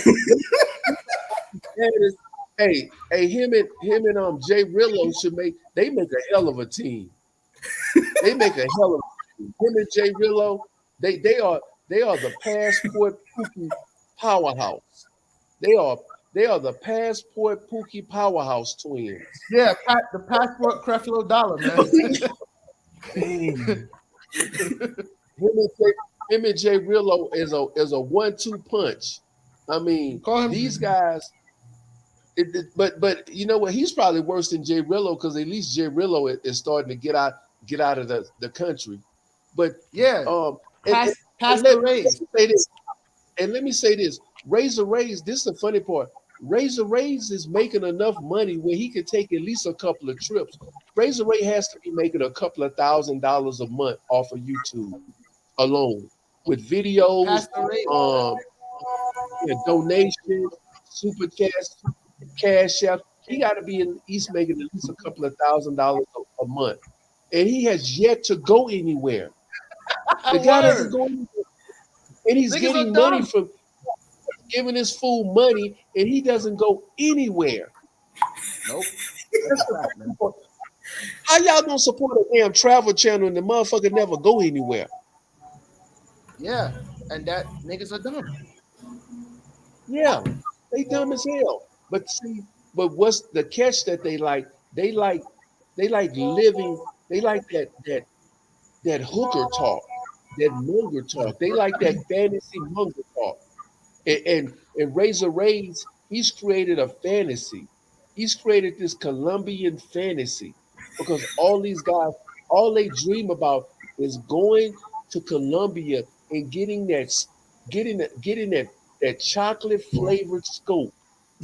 That or maybe it's the vanilla flavor scope, or maybe it's strawberry, but they can't wait to get that scope. They just can't wait to be out butt naked, their missing laptop, the missing credit card, all the crypto has been drained from your crypto wallet. But guess what, bro? You get that Mississippi nut. You get that good old fashioned Mississippi Colombian nut. But yet all your shit is gone. And then after that, all that happens, you get to appear. You get to be the guest star on Razor Ray's. On Rubber Raisins Saturday night. Yeah. Yeah. Yes. After all of that, you get to appear. You get to be the featured guest on Razor Ray's channel. Hey, what do you think about Neon Shades? He says, you rent in Uganda, most influence cities cost 105 for a two-bed condo. Say that again. Why would that be something to laugh about? That's another thing. One of those monkeys one time on Rubber Ray's live stream, his exact comment was, I'm only there because it's easy to do business. Yeah, monkey. That is why I'm here, and that is the reason, and that's also a solid reason to get a business off of the ground. But these dudes think, like this monkey ass comment, that it's only $105 for a two-bedroom condo. Why would that be anything to be ashamed of? If That, if I that can that's pay a $105 for a condo, that's an amazing deal. You know what I'm saying? hey. But they like to joke about everything because, again, they didn't get an opportunity to make jokes in junior high school. They didn't get an opportunity to make jokes in high school. So now they're gonna pull at any straw that they can in order to shame someone. Yeah, my nose is wider than my mouth. It absolutely is. But I don't pay for vagina like you do. So I Hey, hope my nose. let me address that comment real quick. Let me say this: if it was cheap, see, this is the problem with the passport bro community, this passport traveling community, is that they give out a lot of false information. That's another reason why I drag these guys, because they give out false information, because they be wanting these guys to be get set up and fail and crash and burn. Let me say this: that was said, a 105 for a two-bedroom condo. I wish that was true. Let me tell you something. Half the time with these guys talking about the stuff that they're talking about, I wish it was true, but it's not. Let me say this. I tried to get a nice apartment. It was overlooking the city. They wanted they wanted they wanted they wanted 3,000 a month for that apartment. They wanted 3,000, and it was furnished. It was nice, but it wasn't like super duper nice enough. It wasn't like, it was nice, but it wasn't like no no Playboy Mansion type shit. It was nice, but the rent out here is ridiculous. If you're talking about living, see, when you go to these foreign countries, you want to live the same lifestyle that you would have lived in your own country, and you have to pay a premium for that. You have to pay a premium. You know, these guys, and this is the funny thing, these guys are always talking about, oh, he's broke, that guy's broke, this broke. But then they go to Thailand and then they talk about how cheap the rent is. But everybody else is broke. But yet they're bragging about how cheap the rent. Oh, the rent is here is so cheap. But yet you calling other people broke, but yet you talking about what little do you pay? Oh, the food here is cheap. The food here is cheap. Well, let me say this. Like I said once before, Africa is on another level. Y'all not ready for Africa because you're gonna pay more and you're gonna get less. And a lot of you niggas don't like it. A lot of you niggas can't handle that. Y'all can't handle paying more and getting less. You know, that y'all already y'all could, especially when y'all complain about y'all cry about Thailand or the apartments here are so cheap. Oh, the food here is so cheap. I get a bigger bang for my buck. And then y'all talking about Colombia. Oh, I can take a girl out for $20 or this or that. No, we for example, you take somebody out here in South Africa, you take a girl out here, they want to go to the steakhouse, they want to get some lobsters, you're gonna be paying regular prices. You're gonna be that's about a 70, 80, $90 bill. That ain't no $20 bill.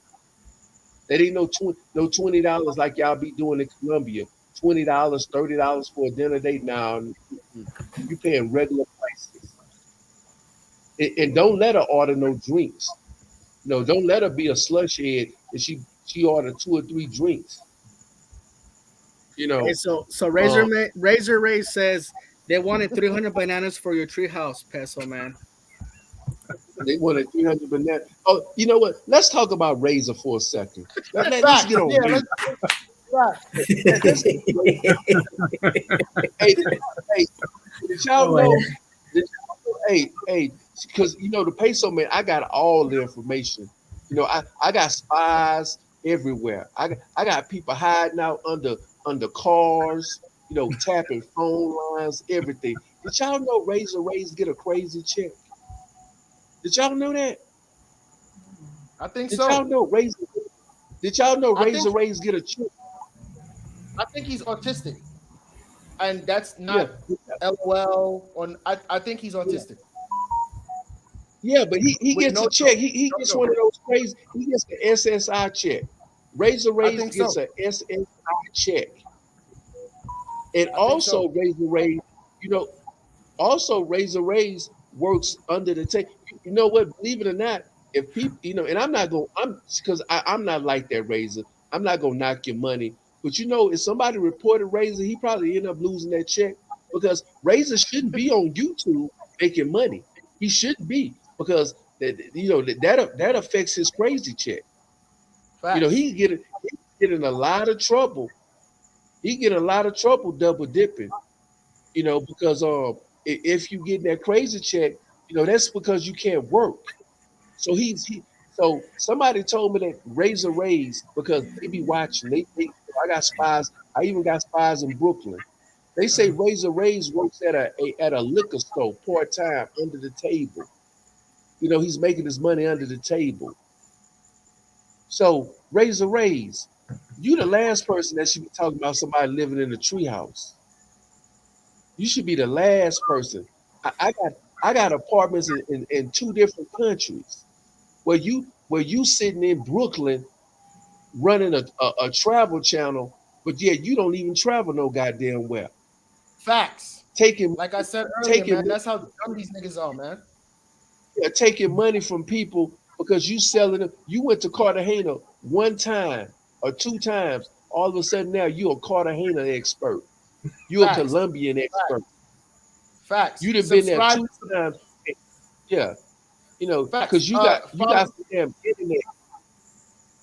Yeah, You just got internet. following Colombian news channels, reading what happened in Colombia from his basement in Brooklyn. What sense does that make, man? And these dudes are they're still talking about supporting Rubber Rays. But on a serious note, right? We're gonna get back to the trolling and the Royal Rumble in a second. On a serious note, speaking of Brooklyn, since Peso Man mentioned Brooklyn and Rubber Rays is here, and that's also where I'm from, and where my nose is from too. I'm from Brooklyn, and my nose is from Brooklyn too. We live in separate areas, right? If anybody knows a person from Brooklyn that's traveling to Colombia this month, I believe it's the 9th or the 20th, whether it's next week or the following week after. Anybody that's in here right now knows somebody from Brooklyn that's traveling to Medellin, Colombia right now. If you know that person, please contact me. Please contact me. This is a matter of life and death. You know what I'm saying? I know I joke a lot. I know I don't give a good goddamn about the majority of you niggas, but this one, I just don't want something bad happening to this individual. I don't even know him, but if somebody knows an individual from Brooklyn that's traveling to Medellin, Colombia this month, please let me know. Let me know on the real. This is not a joke. This is not a game. You could DM me on Instagram at Coach Mark Mitz. That's Coach like fucking Pat Riley, COACH. Mark, my name, MarcMitts. And you losers from Rubber Razors podcast can go on the chat room talking about you follow all the women on my page too. I had somebody do that, man. One of these monkeys from Rubber Razors podcast actually went in the comment section and said he went and followed all of the women that I'm following. Like these dudes are simple, man. But anyway, on the real, if you know somebody going to Colombia right now, traveling from Brooklyn, New York, please let me know and let him know to contact me immediately. You know what I'm saying? Dude's name is Michael. If you know a Michael traveling to Colombia this month, coming from New York City, please, please, please, please let him contact me. Thank you. Oh, so Neon Shed says, wait, Peso said he was going to buy a second apartment in Uganda. Why lie? Man, Neon Shades is really coming after you. I don't know why. So, Hey, I think I done smashed his girlfriend. That's why I smashed it. Tell Neon Shades to come to bring himself into the room and put his camera on. we'll say, Peso, man, pull up. Pull up. Yeah, tell him, Peso. Pull up. Pull up. Right.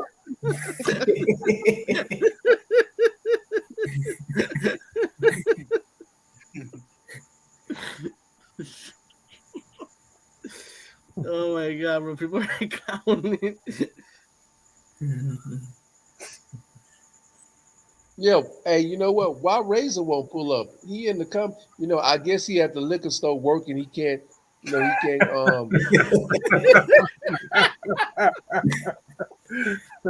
Neon Shades, how you know that? Who's Neon Shades? You know what? You know what? You guys are. You guys are contributing to his what's the name of that beer he drinks? Cerveza. What Yeah. is it? Cerveza. Yeah. Y'all contributed to his Cerveza fund, but he gets all his beer for free. He steals the beer from the liquor store that he works at. So he probably he's probably hey Peso, he probably at the therapist right now. He's not allowed to use his he's not allowed to use his video camera. He's probably at the therapist right now. yeah, I think he's at that liquor store working because that's what he does. He works at a liquor store part time. He gets a crazy check and he works at a liquor store part time. And he lives with like a group of people. It's just not him. And what grown man lives in a 2-bedroom apartment in Brooklyn with 4 people? I mean, you don't know everybody's financial yeah, but he's making enough money. No, yeah, but he does have enough money. That's a fact. He's making enough money now. He can get his own apartment. Even if it's a 1-room efficiency or something. He's making enough money off of YouTube. I mean, he has enough contributors. What I don't understand and think about it for a second. That I want everybody to think about this for a second about Razor Rays. Now, Razor Rays could do an Austin Holloman because think about it for a second. Razor Rays don't have any kids. He doesn't have a wife. It's not like Razor Ray has a car. It's not like Razor Rays has a career. Because Razor Rays probably has no more than a high school education. He's on YouTube. He's on YouTube right now. He's monetized, so his channel is making money. Razor Rays could easily get a ticket to Colombia and start just traveling. But why doesn't Razor Rays do that? Can somebody answer that question? Because Facts. it's for him. It's so somebody need to ask that question. Why doesn't Razor Rays do that? Because he doesn't have any kids. He doesn't have a wife. He doesn't have a real career. You know, So I'm trying. He doesn't have a car. So I'm trying to figure out why does not Razor Rays just get a one-way ticket and start vlogging? Right, live from Cartagena. Why not? But these dudes are they're so warped, they're so dumb, and they are so lacking any type of social I want Razor networking Rays to answer skills. the question. Hey, tell Razor Rays to He's not pull up gonna and answer. answer that question. He I, ain't I gonna want answer. that's the only answer. That's the only question that I want him to answer. I just broke it He down said, to I'll pull up if Peso Man turns on his camera. That's what he I, says. I turn on my camera. I don't have no problem turning on my camera. Well, why does everybody think that I hit the cam up? I mean, I don't know. I don't. I, I didn't make content with my face, me showing my damn face. But my point is this, Razor, and I'm trying to figure out, Razor, why are you so focused on my looks, man? I don't want to date you. I with women. I mean, I know you got all those big muscles and everything, but they don't do nothing for me, man. They don't do nothing for me. You walking around here like a YouTube male stripper. Nobody wants you. But my question is to you, Razor.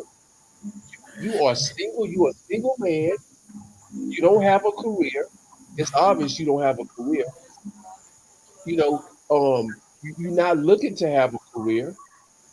You don't have any kids. You don't have a wife. I mean, you have a YouTube channel and you talk about traveling. Why don't you get a ticket? I'm giving you the blueprint, Razor. That's how you really blow up your channel. I'm making fun of it, but at the same time, I'm giving you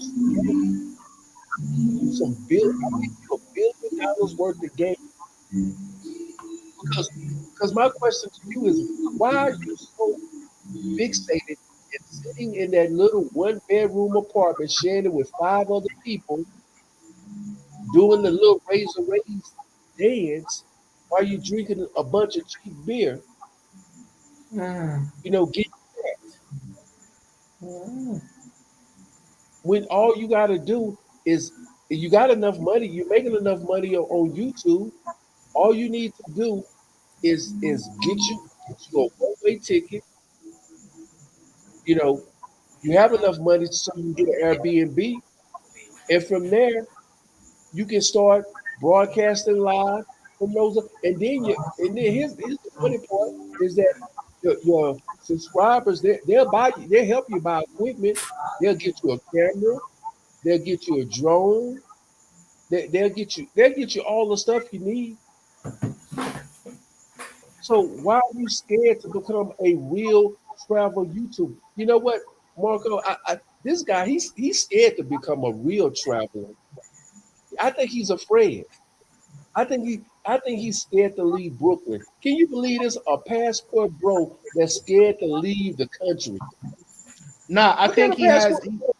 I think he has social anxiety. That's why he loves the basement so much. He gets to hide, like a rat, and kind of become himself in the basement. But out when he goes upstairs, that's when he has anxiety and he can't really function he can't really function normally in society, or he has to do that in order to keep getting that SSI check. You know what I mean? All right, so Razor Ray says, why is Peso ashamed of his looks? Show your face and I'll pull up in 5 minutes. Why did I he? see. Why did I he? see what you're doing, Ulysses. Oh, let me. I don't know, but there are some passport bro who are scared of peso because I've been in Razor Race with Ulysses, and every time peso man put a comment in the chat, some passports say, "Oh, don't bring it here, don't bring it here," and it's true.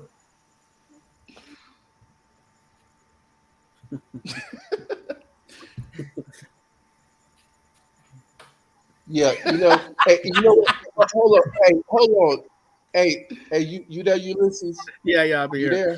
Yeah. Yeah, hey, I think I got 2 videos with me pulling up, with me approaching. See, and you never see this on the Passport Bro channels. You saw me approaching 2 nice dime pieces, and I got more footage that I haven't even released. I have videos showing me approaching very attractive women and getting their phone numbers. So if I'm so ugly, why are these women just giving me their numbers? If I look so horrible and I'm this and that and this and that, um, man, one of the reasons why I don't show my face is because I'm a professional and I don't need to be sitting on these panels with a bunch of um mongers talking shit all day. So that's why I show my best face. You know, because maybe a year from now I might decide that I want to go back to America and start working again and start going back into my profession. So I don't want to have a whole bunch of footage of me walking around talking shit on panels. So when I'm in an interview, I'm interviewing for a 6-figure job, and on one of the interviews, pull up a damn YouTube channel and show me talking. Then I don't get the damn job. But Razor Rays, he work at the liquor store, so it don't matter to him. He work at the liquor store making $12 an hour and drinking all the cerveza he want, so he can show his face. You know, he can do his little Razor Rays dance and stuff like that. If I'm gonna show my face, let me tell you something. If I'm gonna show my face, it's gonna be on the Kevin Samuels level. I have a suit on. I'm gonna have some candles in the background. I'm gonna have a couple of women serving me grapes and shit. I'm gonna go out with a bang. I ain't gonna be sitting in no basement. I ain't gonna be sitting in no basement. Razor Rays on. Check this out, Marco. He doesn't even have a damn microphone. He doesn't even have even one of them little podcaster microphones. All he is. He's probably an alcoholic and just buys all the It's super chats. super low budget, but I give it to him though. Right. I give it to him. And that's the thing. He don't respect his own. He don't respect his own clientele. He don't respect them, because if he respected them, he would have got a decent camera. He's still on 480p. I believe he's still on 480p. No microphone. He doesn't change his clothes. Still wears the same hat and do-rag all the time. He has no respect for these guys, man. That's to tell you the type of individual Rubber Rays really is.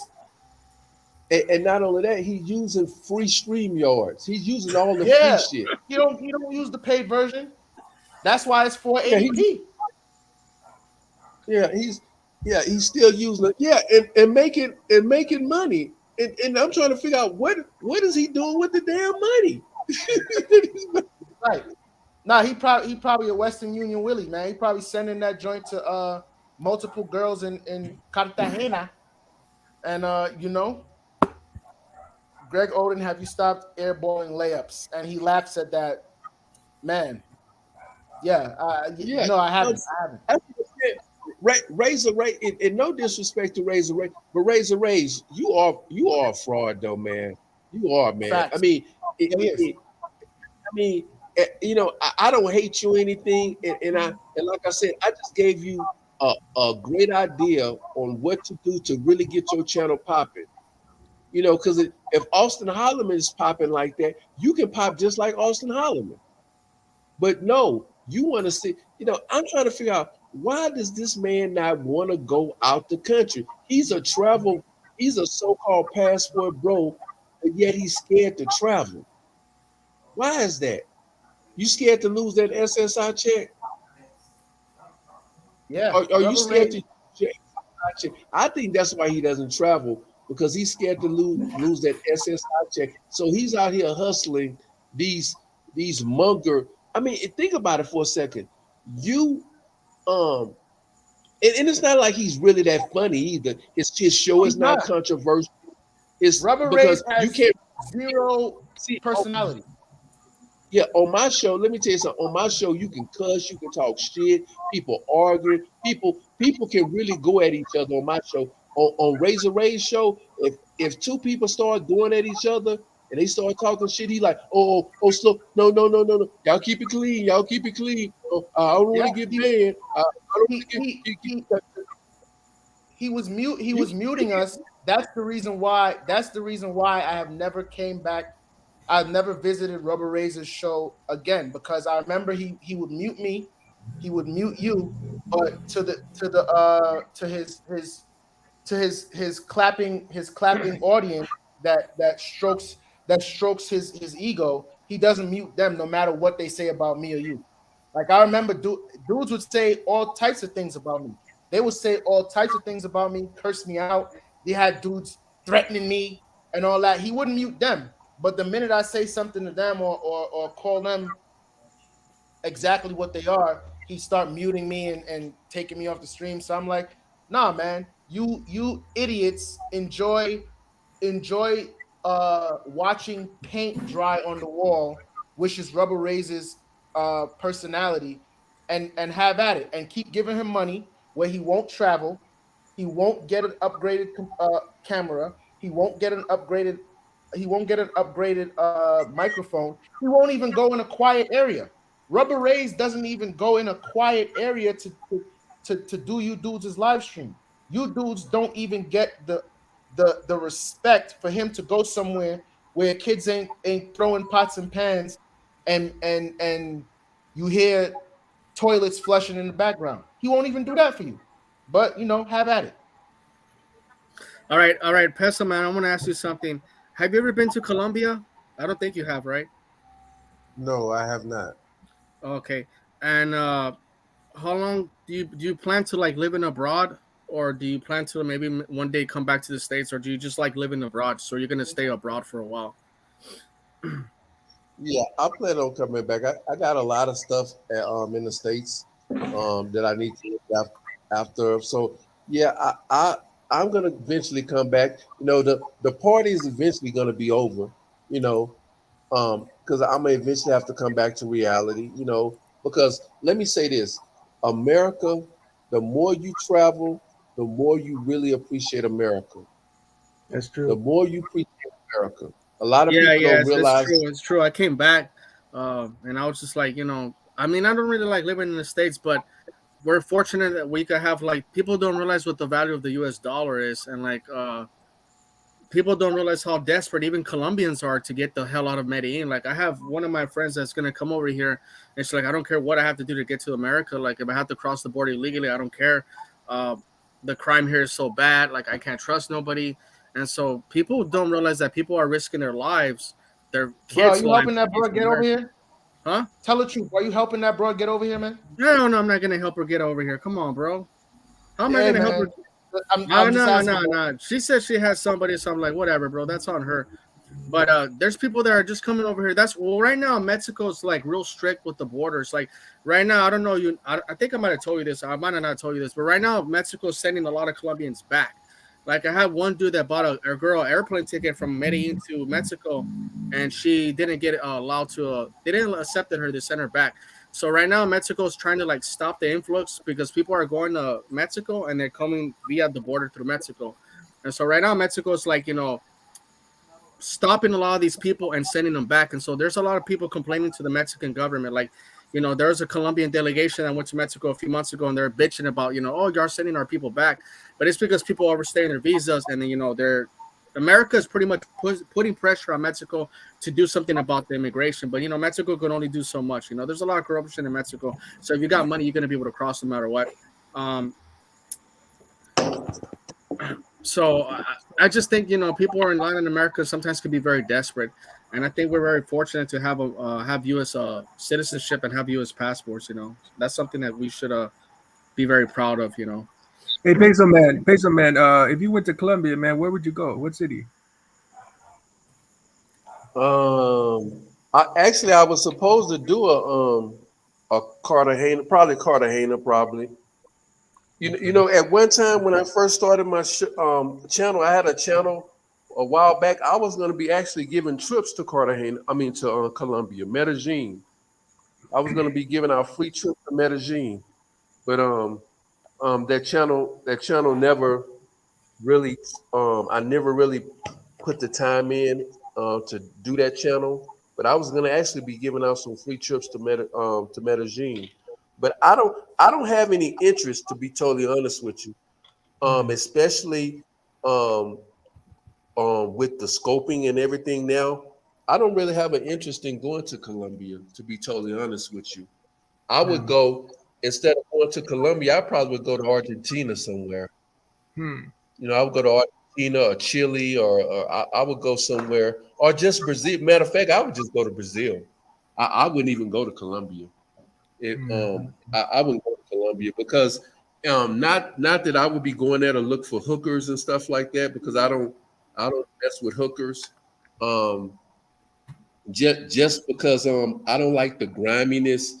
Look, I don't. You know what? I don't like, and it's just me. I feel uncomfortable, knowing that a girl is really, she's having to sleep with me because she has to make money. It's just the way I'm built. I can't sleep with a woman knowing that I want to when a woman sleeps with me, I want her to sleep with me because she wants to sleep with me, not because she has to sleep with me. My dick just doesn't get hard if I got to pay a woman, if I got to pay a woman, if I don't mind doing things for a woman. Now, if a woman asks me to do something for her or something like that, but just straight that I have to give her money, we negotiate. Well, Facts. I'm gonna give you $50 and I can fuck. My dick doesn't get on hard. It just doesn't turn me on. That doesn't turn me on because it's almost like it feels like that I'm raping her. Yeah. That's a fact. What made you choose Africa over Latin America, Peso man? Because I like black women. I'm black. I like black women. And believe it or not, in the States, it's very difficult to date African women in the States. It's very difficult because they normally date within their own group, in their own social group, a lot of times. So it's difficult to date them. They're dating white guys, and stuff like that. So and so I don't have a problem.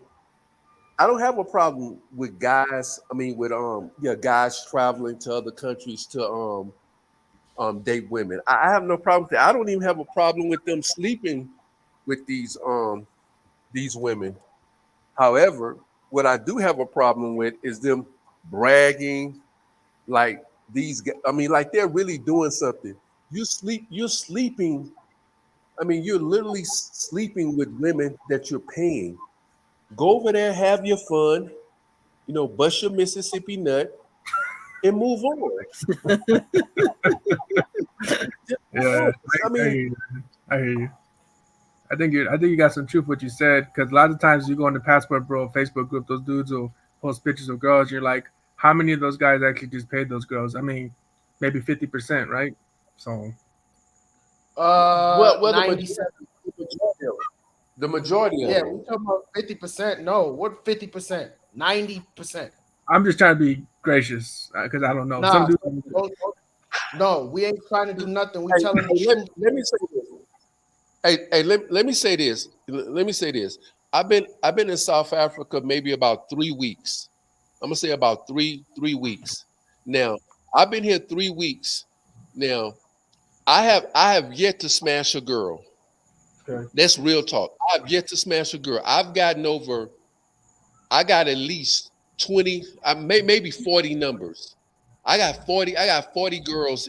I got 40 girls in my phone right now. 40 girls. Mhm. Bro, But you the just said reason you why, were over 40.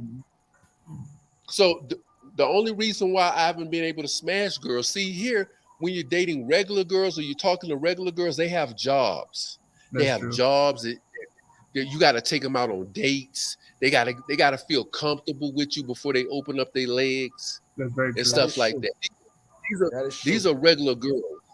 When you going on, if you going on a trip and it's only a 3 day trip, 4 day trip, 5 day trip, you there maybe a week, 2 weeks, and you smashing multiple girls, those are prostitutes. If a guy tell you if a guy goes to a country and he stays there for 2 weeks and he's talking about he done ran through 4 or 5 girls, he's smashing prostitutes. Those are regular Hey, girls. Peso Man, can I ask you something? Do you think that Yes a or lot of no? guys are when they travel are they dating the best of the cream? Do you think they're dating like the poor girls? They're not dating like the professional women or Yeah, middle class women? yeah, of course not. They're not dating.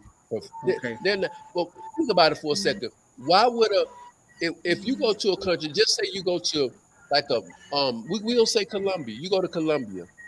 Professional women there speak their language. They're educated. They speak fluent Spanish. And here you come, an American. I don't care how much money you got. You don't speak that language. You don't speak none of the language. No nothing. You're illiterate. You're pretty much illiterate. You can't read, write, or speak the language. Why would she be dating you? And you a guy that makes $40,000 a year. You're an average salary wage earner in America. I mean you're barely middle class. Why would she deal with you? Yeah, that's true. That's true. I agree. Okay. Yeah, that's true. I agree with that. I think most people would agree with that. What else did I say? Do you think like from my personal experience, because I studied when I was in Miami, and I could tell you that the locals in Miami hate the people that are going to South Beach and visiting Miami. So what I'm seeing, and the time that I went to Miami and I started traveling more, you have that. Would you agree that you have that Miami crowd now that back then 5 years ago didn't have a passport? Now they're traveling more. Now they're going to Colombia, that say DR Mexico. They're bringing that hood mentality. They're bringing that ghetto mentality. Like I would not I would say like a lot of these guys are bringing that because when I was in Medellin, just before I left a week prior, I saw a guy with his pants sagged, and I was like, oh my god. And so I was just like, wow, it's definitely changing now because now Well, you got guys from the hood coming to Medellin now. yeah, what's happening is that, and it's only going to be bad for them because you gotta understand something. You know, believe it or not, I said a year and a half ago, this passport bro travel movement or whatever you want to call it, all it is a new market. It's a new financial market for these guys in Colombia. These goons, what you're doing is you're creating a financial market for them. And all these guys that are so-called ghetto, hood, or whatever else, when you come into these countries, I mean, really, it's going to be bad for you because you know why? Now that you come into this country, you don't have your gun. You can't take your gun on the plane with you to another That's country. So now you're walking around naked. You're walking around defenseless. And the Colombians, they got the guns because it's their country. yep. So now you're walking around, with your pants sagging or whatever, and everybody. That's the one thing about going to another country. Even if you dress like the people in that country, soon as you open your mouth, you stick out. You stick Yep. out like a sore thumb. Your accent, they're gonna immediately know that you're not from there. And when they notice that you are a foreigner, that's when they start salivating. That's when they start thinking about Should I take advantage of this guy? Should I rob this guy, or should I let him make it? You're right, man. I agree. And that's the things that they don't understand. And the number one thing, and the number one thing I keep trying to tell people when we talk about traveling is that you don't have the protection as you have. See, we're so used to being in the United States where even if somebody did rob us or take advantage of us, we could go to the police and we could report them, and the police might do something. You know, if they do something really bad, that's true. They might be able to do something. Yeah, so I got into an argument like a couple of days ago with a guest that Razor Race had on his show. But it was a guy that never even stayed in Colombia for more than a week. And I was telling him, as a dude, like, if something bad happens to you over there, you're on your own. Like, even the locals will tell you, like, you know, they can't depend on the police over there. And he started arguing, like, no, you know, I'm a black guy, and in America, you know, like, they treat us bad too. And I was like, yes, dude, but if, you know, somebody hits you and the police show up, that guy's going to go to jail. Or somebody does something violent, like with a weapon or something, and they catch him, he's going to go to jail. And in Colombia, they don't care. Like, there's that YouTuber, I don't know, I forget his name, that the police came and they found him unconscious, and they got the two girls and they let the girls walk away. So what does that show you? That they don't give a damn over there, you know? They don't care. Yeah, Ulysses, man, you know, I bumped into a lot of guys. When I was in Colombia, I bumped into a lot of guys, you know, they said, oh, I'm from North Philly. Oh, I can survive over here. It'll be good. And I told those dudes, bro, that doesn't matter. You know, you being from the hood and say that doesn't matter when you come down here. It doesn't. They don't even know what North Philly is. Some of them don't even know what Philly is. So when you say, oh, I'm from North Philly, I'm from the hood, that is just talking, you know. So it's like being from the hood from one area doesn't translate, you know. And that's why a lot of guys don't, you know, fail to realize, you know. And it's like most of these guys, I mean, you know, I'm for guys having fun, but at the same time, Colombia is Colombia for a reason. You know, it's a very dangerous country.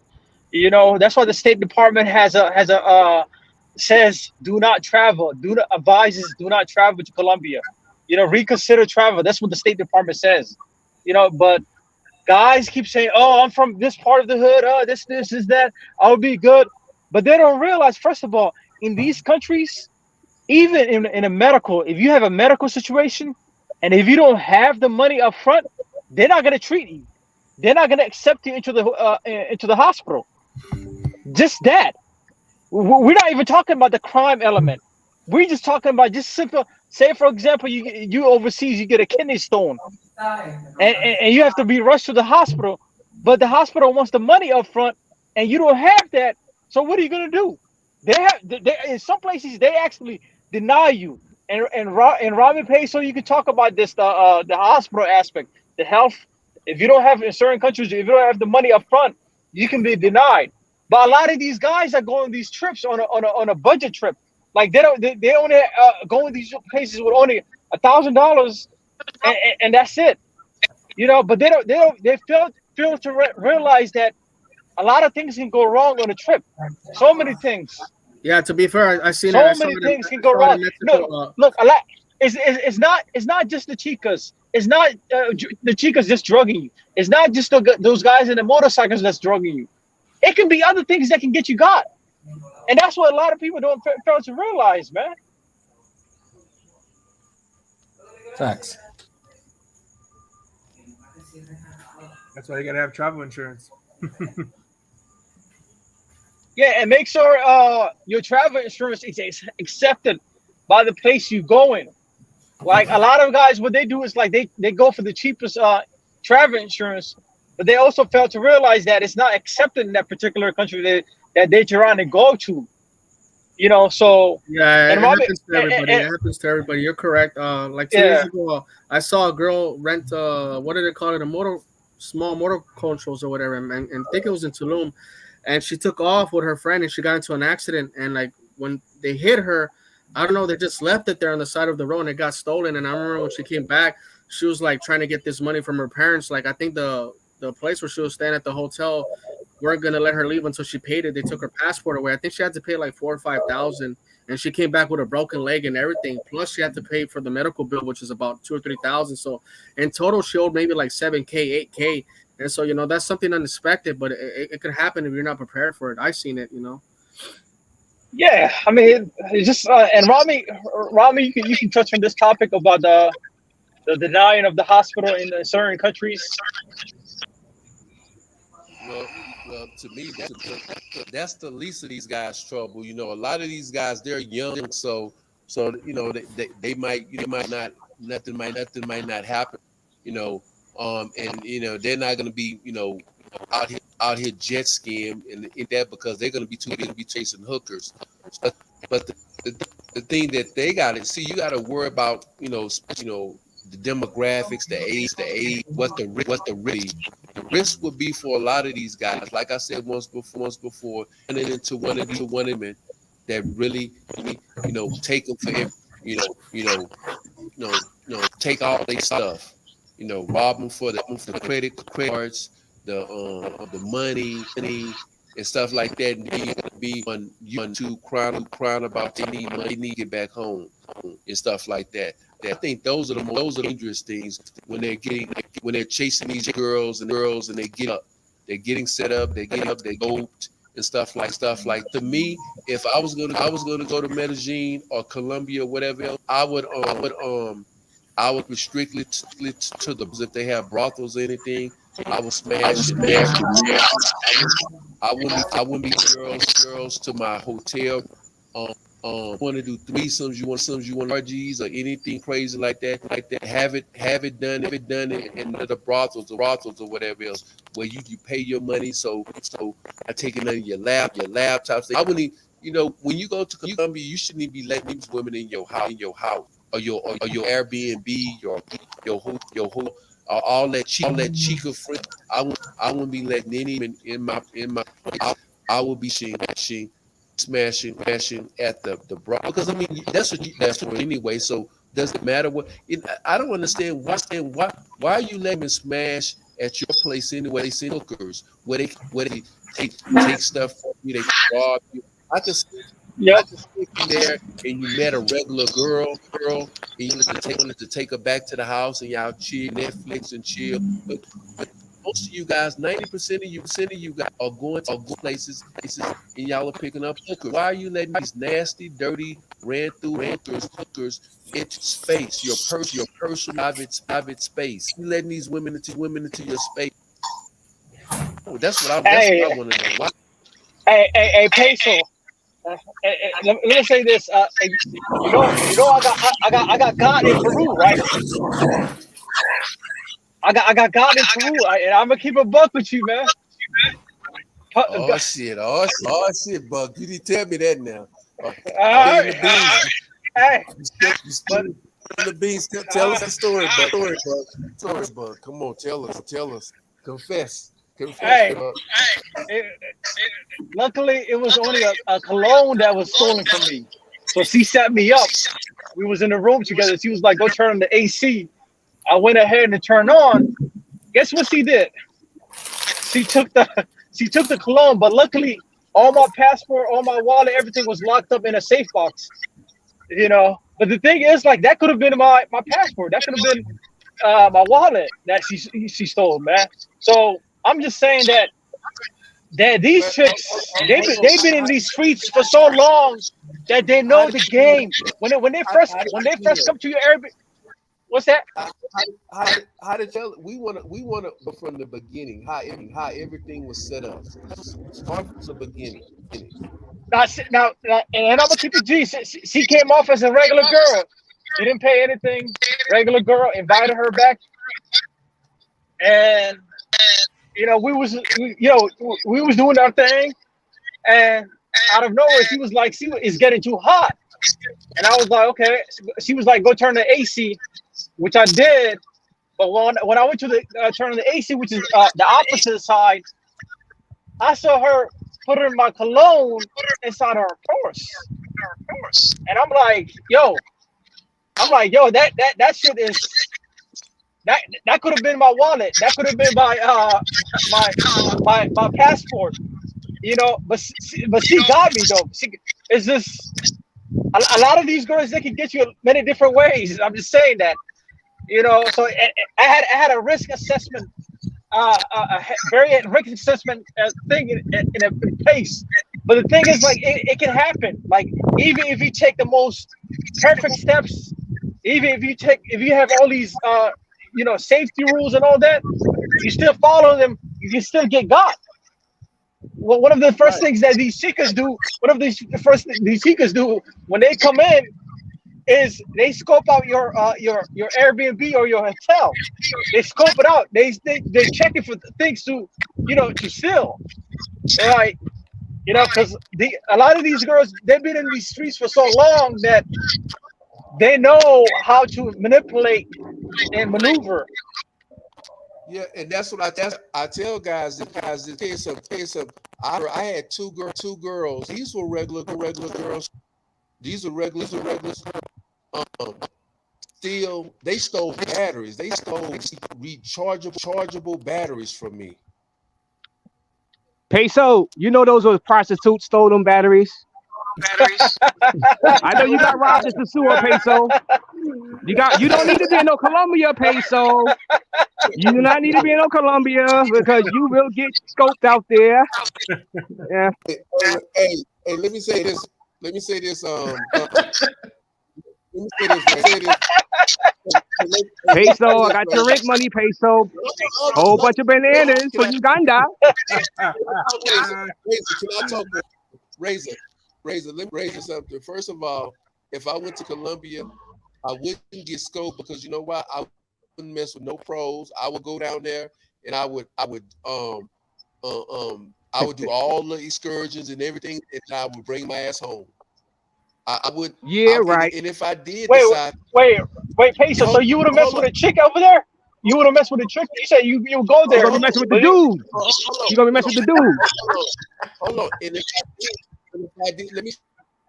And if I did mess with a chick over there, I would make sure that I didn't bring her ass back to my apartment. I would make sure that I didn't bring her back to my apartment, and I wouldn't know. See, that's the thing. Nah, them chicks too expensive for Peso. That's why he stick with Uganda. The cheap route. He goes the cheap route. Hey, some Ugandan girls. Hey, let me say this. I won't be going to Colombia. Can I talk and then you talk? But you can't afford to. Go to Colombia, which I'm not. You can't afford to. Whatever. You know what? Hey, you know what? We're gonna address that in a minute. We're gonna address that with you. Them girls won't even sleep with you for money. They say, "Oh no, this is the bridge too far." I don't sleep with aliens. I don't sleep with aliens. You tell her pimp, no. Hey pimp, no. Me no sleep with ET. Please don't sleep with ET. Me take money from humans to sleep with, not aliens. hey, Razor, I know you triggered. Cam up, bro. Because I roasted you early. I know you triggered. No, cam up, bro. Hold on, Razor. I'm gonna let you talk. Hold on. But now I want to see your Mars home. I want to see where you from. Are you from Jupiter, Mars, ET? Hey, ET, which one are you from? Are you from Mars or Jupiter? Which planet are you from? Because you the pictures I seen, you look like you from goddamn. What solar system you from?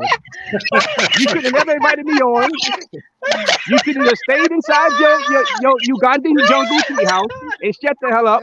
Don't mess with me, Razor. I will roast your ass. And Mark Lowe, aka Greg Oden, stop airballing free throws and you will get back into the NBA. The backboard is your friend on the layup, Mark. And no, but for real, I'm glad you didn't get scoped out there, Mark, because I thought they were saying you was in Medellin Airport, Mark, and they said that you was having trouble getting home.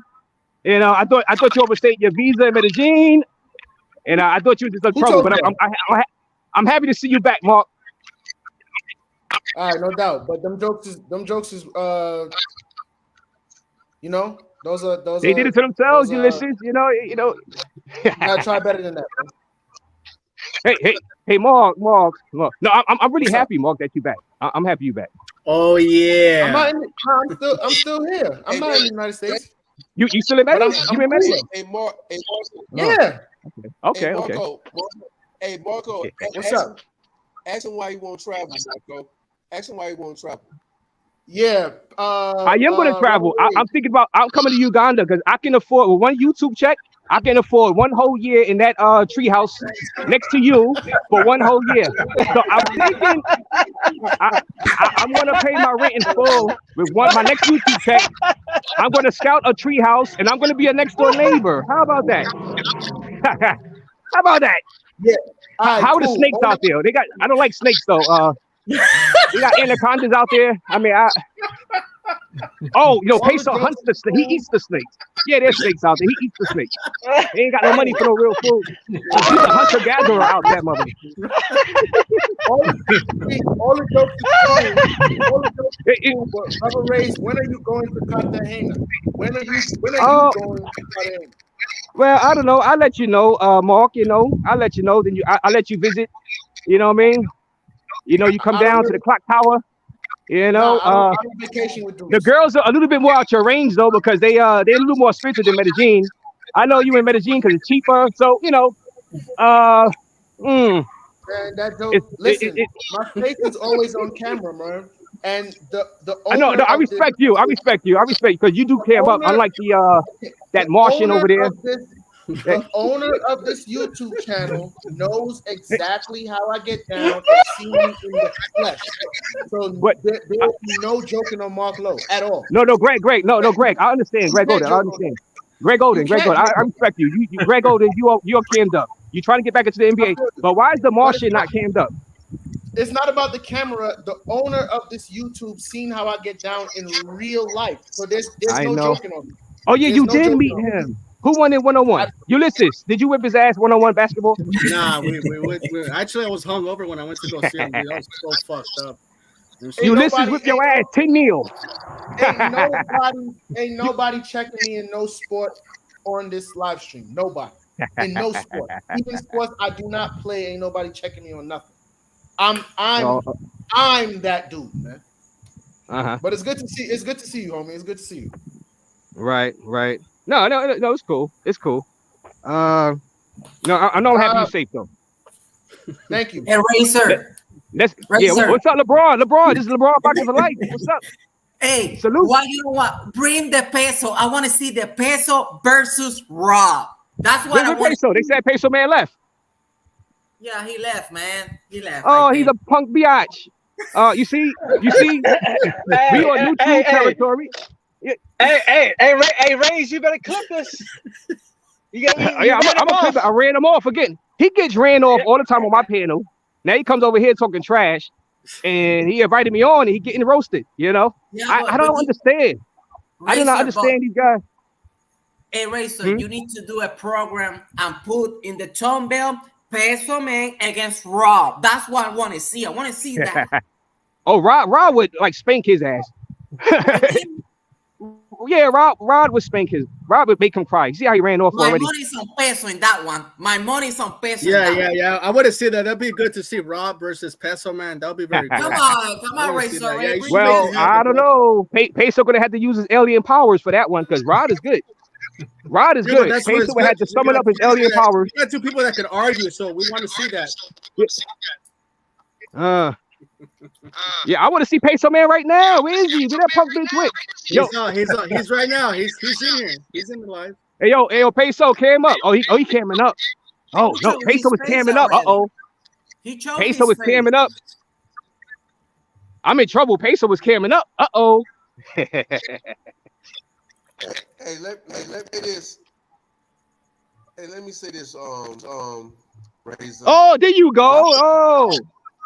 Oh yeah, you're back. The alien is back. Hey, why you have the most travel channel but don't travel? Oh, I do travel news, Peso. Peso. I've traveled more places than you, Peso. You a passport travelist, bro. Peso. Aren't you a traveler? Aren't you in the jungles? Why you don't show the jungle? Hey, Razor, you don't travel at all. I got more content than you out of my mama's basement. Hey, you don't even travel in basketball. You can't even keep your channel monetized. That's how ridiculous you are. You got like 5 different channels and you can't keep one monetized. Razor, all my channels are monetized, sir. You know why? Because All you of have them. no discipline, peso. You know, you got that alien attitude. You gotta start acting like a human for once in your life. I know you from Mars, judging by the photos, but you got to start acting like a human so you can stay on the YouTube platform. You know what? No comment? Why you always lying? Why are you always lying? Why do you Huh? want to deflect? I said, why are you lying? And why are you always? Peso, did you get robbed in Tusua? You came on my chair. You told me you got robbed in Tusua. That's a lie. That's a lie. That's a lie. You got robbed in DR. Boca never- Chica. No, You got I've robbed in never- Boca Chica, right? I've never been robbed. You didn't have enough money to pay the girl, so she just took your the rest of your pesos. You said, "Baby, I'm sorry, baby. I lost my wallet." She said, "No, Poppy. No, you alien looking motherfucker. You better have my peso." He took the rest of your pesos because you ain't have the 1,500 pesos to pay her. Razor, you sound very upset and mad. Are you mad? Am I mad? No, I'm not living in the jungle. I'm not living in the treehouse. I'm good. Hey, Razor, are you mad that you have to work overtime at your liquor store? I'm not the one making videos about every YouTuber to try to get views. Hey, hold on. Are you mad that you have to work overtime at that liquor? Are you mad? Are you mad you got kicked out your house from your wife? She divorced you. She kicked you out your house. Hey, let's talk about the liquor store real quick. Oh no! You got kicked out your house, Peso. Oh yeah. We know the paperwork on you, Peso. I'm not gonna get into that, but you got kicked out your own house. You had to move to Uganda. Don't talk about it. Let's Peso, you on a run? Are you on a run, Peso? Hey, let's talk about it. How the hell did you end up in Uganda, Peso? Hey, let's talk about your fake news, Razor. Let's talk. Come on, let's talk about. Oh no, BMT saw the paperwork. We saw the paperwork. Now, come on. Let's talk about it. Let's talk about it. Yeah, let's talk about you getting kicked out. Why you got kicked out? Yeah, that's what I'm saying. Who said I got kicked out? Cause you in Uganda. You in the Ugandan jungle. So you got kicked out. Somebody kicked you out the house. So why are you there? And you don't show where you at. So you're very ashamed about where you live. Why are you so scared? You're not in a matrix. You're not gonna run into me or anybody else. Well, so why are you so scared to show your face? Because I have a career not like that works at a liquor store. You work at a okay. So yeah, what's the career? What's the career? At a liquor store, sir. What's the career? No, you saying you got a career. What's your career? You can say anything, but we don't believe you. You need more people. So what's your career? Your career is being on the run because you got kicked out of USA because you did something to your wife and she kicked your ass out. So I suggest you leave YouTube because you keep messing with me. You will get roasted every single time. Matter of fact, go back to Mars where you belong. Okay, you finished? You finished? Yes. Okay. If I got kicked out of the USA, then why haven't I been arrested? That's the Uganda Wi-Fi page, though. Get some better Wi-Fi. Your Wi-Fi messing up. I got 5G today, nigga. I got 5. That antenna is not working through the branches of that treehouse. I got for day. Hey, my question is that why if I'm on the run, why haven't I been arrested? Because you're in Uganda. You're in the Ugandan jungle. That's why. No extradition treaty. See, that's your. And you're not that important for them to try to bring you. So they're like, let this alien-looking mother effer go. You know, we don't want him here. We not wasting our resources to get this guy back. Okay, now I'm not important. Okay, it's cool. I'm not important then. So I'm not on the run then. If I'm not important. Oh, you want to run, but they just thought they're like, well, let them have fun in the jungle. It's not like you're Al Chapo or somebody important. So they're like, yeah. we get somebody more important to bring back. Nothing you're saying is adding up. Now I know you're gonna go make 10 new videos because I triggered you, but I don't know why you guys think you come at me and roast me. I told you you are a poor man's Caribbean Casanova. You don't have much talent. You in the jungles. You're hiding out. You're scared to show your face. I said, and I told you, yo, cam up, and I come up, and I still came up and roasting your ass right now. You're not roasting anybody. You're not roasting anybody. Yeah, I'm roasting ET right now. Hey, people in the chat, put a one in the chat if you think Razor Rays is roasting ET's ass right now. All your videos are gonna put ones in the chat. You're not doing anything. If you were roasting me, I'm roasting you, but you're not. Peso, you're a coward, Peso. Cam up. I'm calling you out right now. Cam up. Let me face to face. You thought I was gonna come on, but nobody's scared of you, Peso. Bring your punk ass on. Cam up, bro. I'm cammed up. You can't do. All right, let me see. Let me see this alienate. Oh my no. Turn it off. Where we at? Let me see. Oh, you're scaring away the viewers. Oh my god. Oh my. Peso man. Oh my. Get that. Yo, that's some real homo stuff right there. Yo, Peso, put a shirt on, goddamn it. Peso, put a shirt on. Yo, what the hell are you doing? Peso man. I said came up, not do a striptease, motherfucker.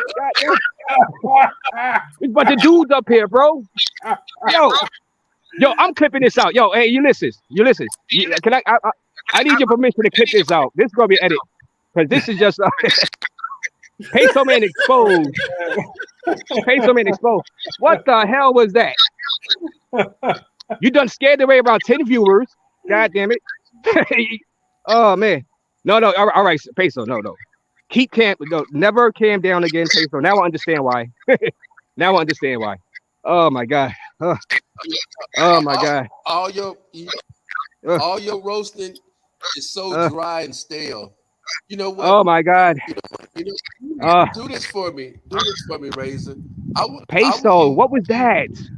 Why are you showing a bunch of grown men your nakedness on camera? Let me tell you something. You could at least put a towel on, god damn it. Why you didn't put a towel on before you did that? Razor, this is what I want you to do, Razor. I want you to put a towel on, god damn it. Go put a towel back on. Yo, don't ever do that again.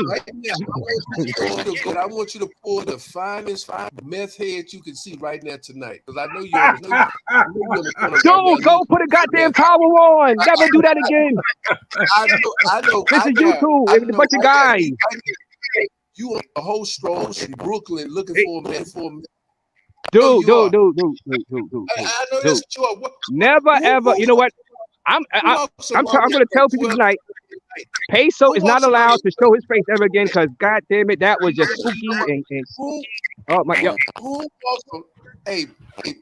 I might not can't sleep tonight after seeing that shit. Why did I tell you to cam up? God damn it. I'm gonna have nightmares about this shit. You're looking for a meth hooker, aren't you, Razor? ET got a better body than that. God damn. That was just really that was awful, Peso. That was Tell the truth. Tam not gonna like that. Tam not gonna like that one, Peso. Tam's gonna oh no, I can't go back on his show. Not after seeing that. Hey, you know what? I'm clipping this out. I'm clipping this one out. This one is for the Hey, Peso, you on neutral grounds right now, and you getting roasted. You're not on your panel anymore. Because he can't mute nobody. So I'm roasting him. He's not on my panel, but I said I can roast this alienation looking son of a bitch. Hey, yo, that was right there was the most disgusting thing I've ever saw on a YouTube platform. Next time when I say put the camera on, please have a towel on, bro. I'm a dude. You won't shut up, so I'm gonna let you talk. I'm gonna let you talk because you won't shut up. Oh yeah, you're gonna let me talk. You're gonna let me continue to roast your punk ass. ET, that was awful. ET, that was awful. You must admit, stuff is old. It's old and tired. Dude, this is new. This is new material. You look like goddamn ET. Yo, that was embarrassing. Now I see why you never came down. Now that's old material. What? Seeing you naked like that on YouTube? That was disgusting. Never do that again, bro. Like I said, you just lost 10 viewers for Ulysses I was panel. naked. Oh, I was naked. I was naked. Really? I was naked. Really? You were doing something, goddamn it. Why would you? I was The naked. first time you ever Really? came down, you decided to not have a shirt on and start like, I don't know. What the hell was that? Really sweet razor. Oh, now you having fantasies about me being naked. What's wrong with you, boy? What's wrong? Dude, you the one showed the whole world your nakedness. What the hell you talking about? Yo, you are delusional, bro. You better go back to Mars, bro. Bro, you just, bro. You need to go back to Mars or Jupiter, or wherever planet you come from, because that was disgusting. Ought to be ashamed of yourself. Sitting on the Who else is in here? Yo, hey guys, do y'all agree that Pacer Man showing his body was damn near talking about a naked man's body. You the one coming on a panel naked? What the hell is this? Yo, all you can do. Razor.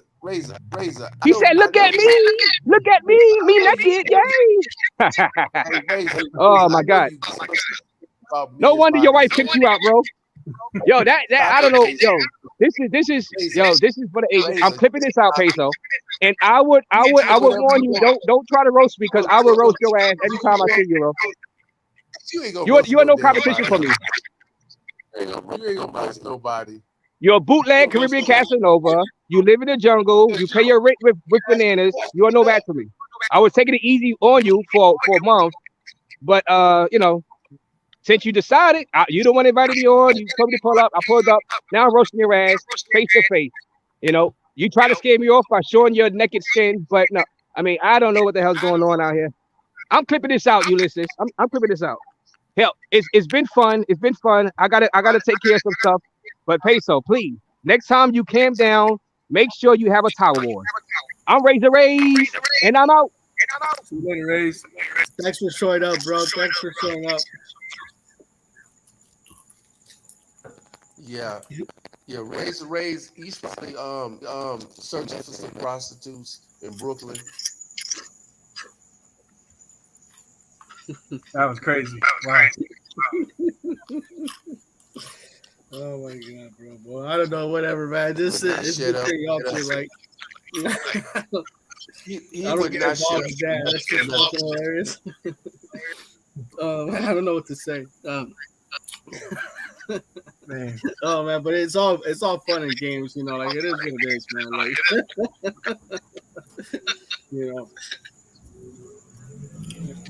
Razor Ways is one of those guys that could dish it out and could take it as well. He's not like real sensitive like the other guys, So yeah. That's a great show, man. It's your best show. Or at least your most entertaining one. Yeah, so Peso man, I didn't know you went to DR. You went to Dominican Republic? Yeah, I've been there before. And I did not get ever. I did when I was in Santo Domingo. I ran across this girl. She was a prostitute. I wanted to interview because I was gonna be doing this is we talking about in 2016. So that's what 7 years ago. I was gonna be her, and but I could barely speak any Spanish, and I don't spoke hardly any English, but one thing I noticed about those girls there's like pocket girls that are, I guess you can call them sugars. Those girls are very, very, very dangerous. Those girls will rob you. Those girls are great at pitting you stuff out of your bag stuff when you're not moving when you're looking up. This girl, she walked up on me and hugged me, and and and I'm always aware when people are touching me or whatever. I stuck my hand in my pocket, and when I stuck my hand in my pocket, her hands my pockets, and she had mine in her hand. All right. Just Hey, by but just Peso, man, by your audio is pretty bad right now.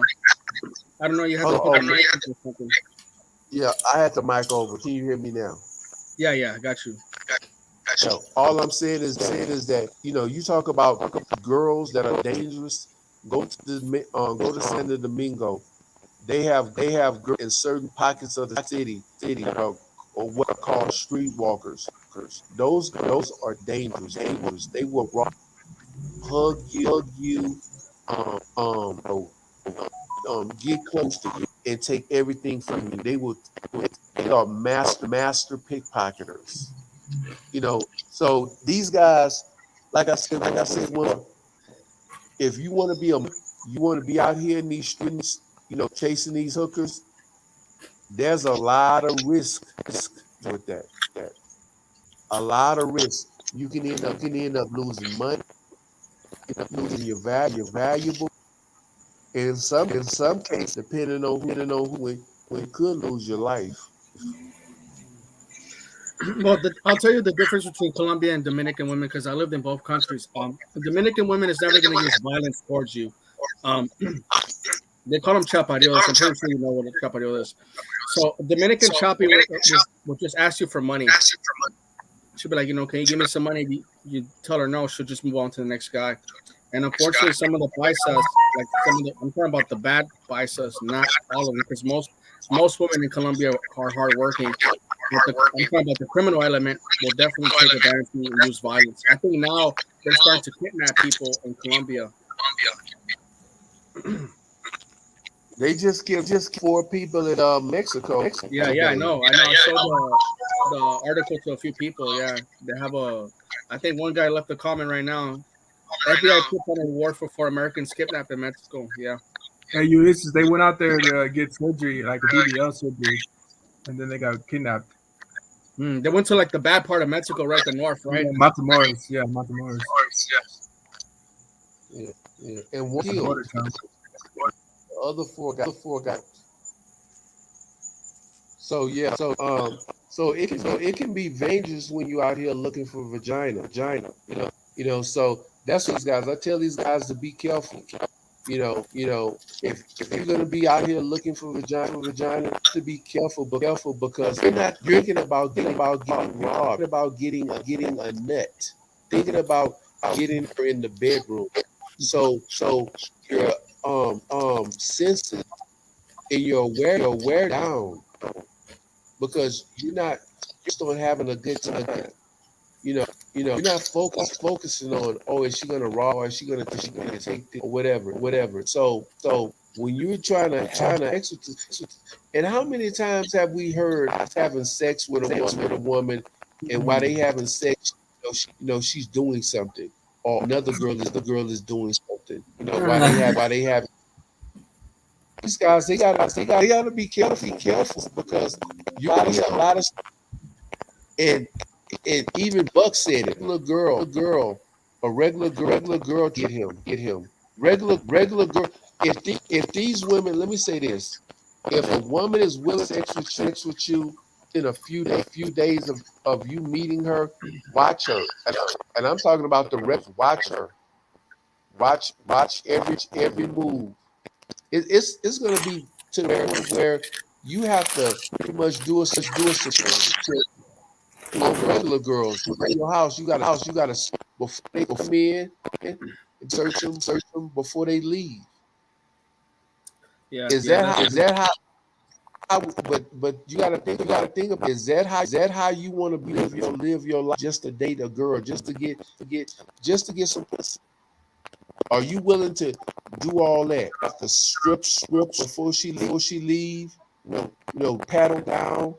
Make sure she ain't taking no seat. I mean, and a lot of these women in these third world countries, they'll take anything. They'll take a bottle opener, some cologne, some CDs, anything that they feel that's something. Because you paying these a lot of. Let's be honest. And a lot of these are paying these girls. You've created a price, and that's not really her price. She wanted more, but she was to negotiate down.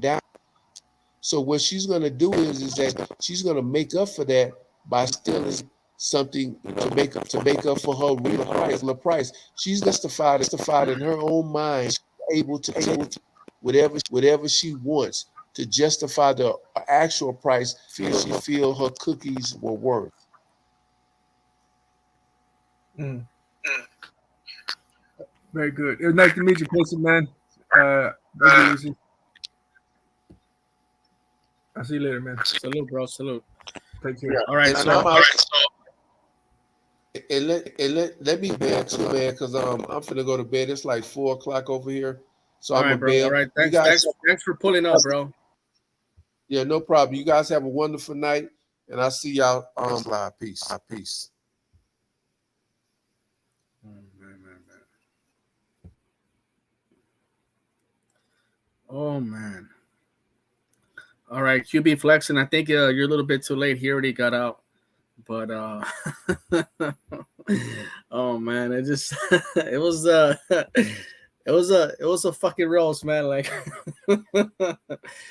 oh man, I just I didn't know Razor Rays had it in him. I didn't know he had it in him. I really didn't. I'm just really surprised that he just oh man, I don't even know what to say. I'm speechless. I that was that was a fucking, that was like a roast in the Comedy Central show, pretty much. Like it was just that bad. I don't know, man. I don't even know what to say. I just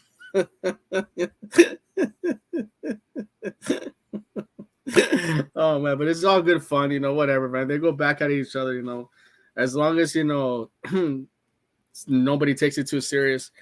But that's good that he pulled up. So yeah, at the end of the day, we got away from like we're talking about the expats being toxic, but I think everybody knows why they're toxic. They're in denial. They're in a fantasy. I tried talking to them. I got kicked out of a group a while back, a week ago. They say they don't care if they get drugged. When that's not all of them, right? But I'm talking about white guys. This is a group of white men. This has nothing to do with the passport bros. This white guys. And so yeah, I got kicked out, and they're like, we don't care. Or there you have it. So yeah.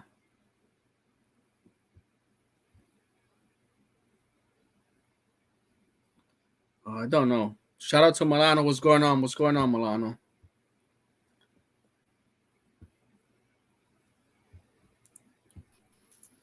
All right, so Peso Man wants to come up because he wants to talk to QB Flexing, but I think QB Flexing says he's gonna take a couple of minutes because he's at the gym. Hold up, let me send him the link. Maybe he could cam up real quick or whatever. Let me see. So Peso Man's back. He wants to talk to QB Flexing. Nah, he said that he wanted to come up. He said I'm scared and I left. I'm trying to figure out what does QB Willie. I mean, QB Willie, you over there messing with Cortez hookers. I mean, let's be honest. I mean, you Mexico messing with them cartel hookers, and you want to talk about receipts. That's your favorite words. Receipts. Let's let's see walking up to a girl and approaching her and getting the number. Of course, if you think it would probably be staged. But let's watch you walk up to one of these so-called girls and get her number. You don't even speak Spanish. Has anybody what fluent is QB Willie on? From a scale of 1 to 10, what fluency level is he on to be pulling all these girls from Mexico City? And who are these girls? Are they educated? Are they regular girls? Are they hookers? Why would an educated, beautiful, educated Mexican woman want to talk to you when you don't even speak the language? All you know what? All QB flexing does is go to Mexico and pop bottles with these women, and then go home with blue balls. Oh my god. Because we know you not smashing any some Mexican chicks. Come on now. Now I believe that you can go to tier one and get to one of those tier one or strip clubs. I think you can do that. But you're not going to major major cities in Mexico full of regular girls. Let's just be honest, QB. All the women that you are pulling are former or current hookers. Yeah, they might look good. They might look okay for the camera and for your little receipts. But we know at the end of the day what they are. Everybody knows it. Even you know it, Willie. They hookers. Hmm. Yeah, I also know that you have like a issue with Zoom to Thailand. So, can you explain like why do you have a big issue with Zoom to Thailand? Zoom to Thailand is a coward. All he does is talk shit. Hmm. He's scared to pull up. He's scared to pull up when he knows that his and travel varsity girlfriend has done porn. Those are former porn stars.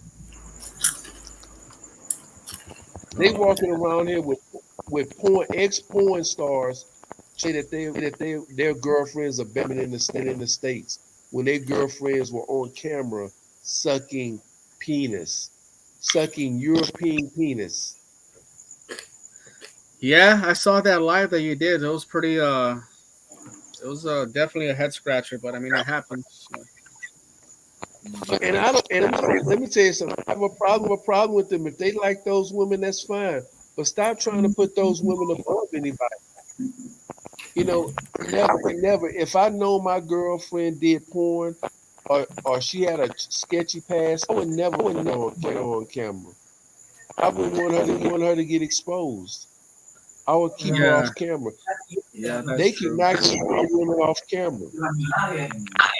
Mm. Have you tried to also? Have you tried to reach out to what's that guy that left Brazil? Austin Holloman. None of these guys they don't want any smoke. Hmm. Especially the guys that consider themselves to be bigger guys. They don't want any smoke. They don't want any smoke. Well, even Razor Rays doesn't want any smoke. All Razor Rays did for the whole show is try to overtalk me. He would not shut up. He would not give me no in wise. I said, can I have a turn? He wouldn't shut up. Wouldn't shut up. So that lets you know right off the bat scared they are, because they don't need. They will never stop talking. They will talk for the whole 15 minutes. Maybe half of 15 minutes. Hmm. I mean, I'll say this to the guys in the panel: like, be careful when it comes to like some of the Mongols in Colombia. I don't know about other countries, but I mean, these guys will sell their soul for a girl, and I've had it before happen where I'm like with a home girl. Like one time, I brought like four regular girls with me, and they immediately started asking them, how much, and I was like, bro, they're regular girls.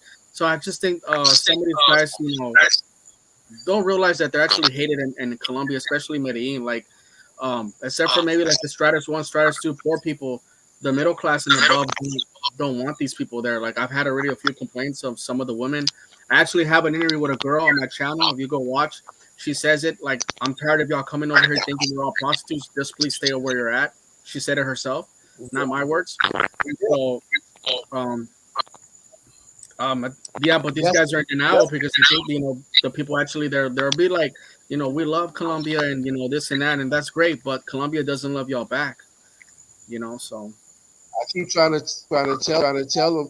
And the sad part is when they come over. See, this is how it works. They'll come over the first couple of times and they'll watch the prostitutes.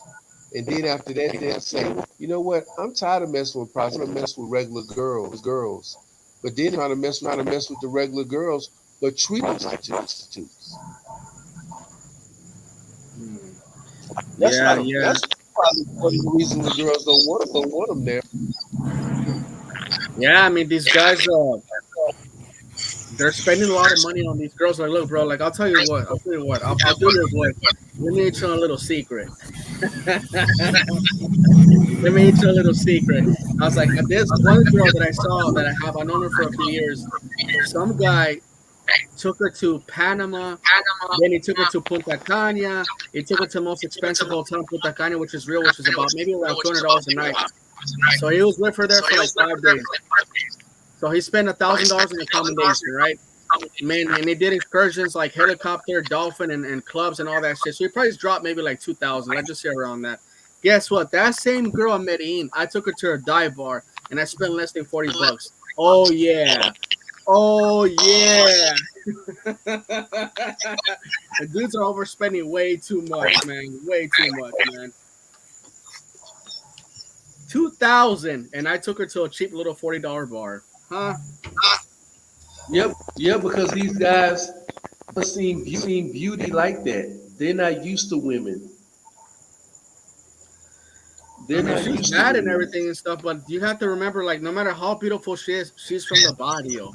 And so, you know, you take her where her looks, and she doesn't have nothing else to offer you. She doesn't work or nothing like that, you know? So, yeah. Yeah, because these guys, that just shows you how desperate and lonely these guys are. But you know what? After him doing that, if he would have found out that girl did that to him, he probably would have tried to kill her.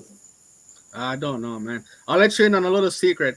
You know, even though Colombians, some of the people that live in the barrios can be very poor and stuff like that, I know some girls that have traveled with their own money. I have a homegirl there that from Medellin that took her girlfriend. She's lesbian, and she took her girlfriend to Cancun for like a week, and I don't know how much money she spent, and I was just thinking to myself, like, I was like, wow, these girls how is it that a girl from the barrio can take her girlfriend or her boyfriend or something like that? Because they can save up money and travel sometimes, they do, but these guys over there don't realize that you're the prize as well. You're the prize. You're an American. You're the prize. And you know what? A girl can take you out, even if it's for a cup of coffee or for your birthday. Here's a birthday present. You know what? Let's go drink. I'll get a bottle. And the guys over there don't realize that they're the prize. You have to realize that some of these girls, believe it or not, they have a little bit of money and they could treat you as well. And so if you're just spending money on this girl all the time, every single day, like you're taking an L. And some of these guys act like they're winning. It's like, hey, bro, like I have homegirls that have traveled with their own money, and you know you've been with this girl for X amount of time, and she hasn't even taken you to a cup of coffee. You know. That's why a lot of these guys they can't travel. They live vicariously through these other guys because, like I said, a date very very expensive.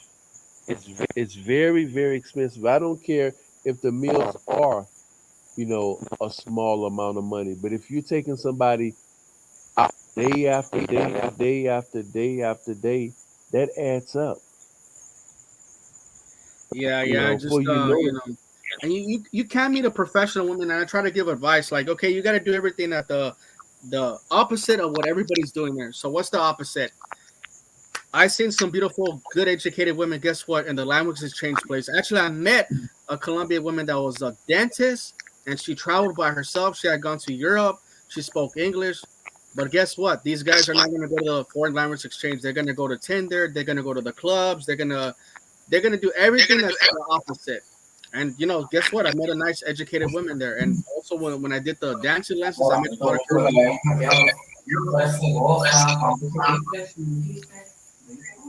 And so, you can meet a nice woman, but you have to get away from the apps. You have to get away from the clubs, and you have to start doing everything the opposite that everybody else is doing now. And you have a good shot because nobody else is doing that. Nobody else is trying to be with the locals in a good positive atmosphere. And I understand not everybody wants to take dancing lessons or wants to do a certain thing, but you could do certain things there. And I met guys that met women through hikings, through dancing lessons as well. And I've had met some guys that have met some good girls there, but they did it the traditional way. And that's just, it's very, very difficult there. You have to have somebody that introduces you to a good girl that you could trust. And my personal experience with Colombia, it's very difficult to get into that stratus 3. Like when I first got into that group, they're very distrusting of the people from stratus 2 and below, like the barrio people. So I met some Colombians that had money. I think one was an airplane pilot. He's actually traveling all over the world right now. And some of the girls he introduced me to, they were all educated. They had careers. They had degrees. And you have to move like that when you're over there. But I think the problem is a lot of guys don't want to go through that effort. They don't want to struggle, so they want the easy prey. Do you get me? Do you get what I'm saying?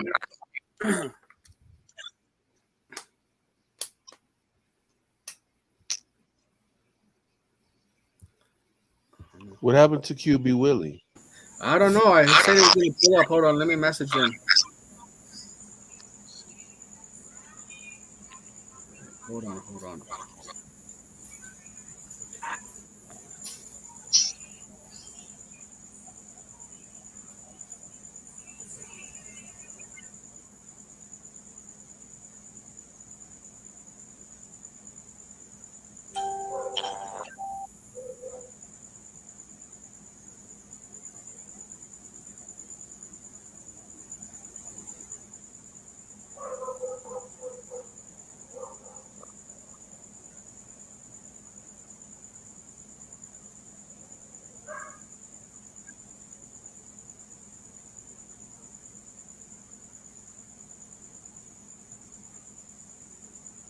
All right. I think he's not gonna pull up. Let me text him one more time because he, All right, he was at the I, gym. I I give him another 2 minutes. If he don't pull up in 2 minutes, down.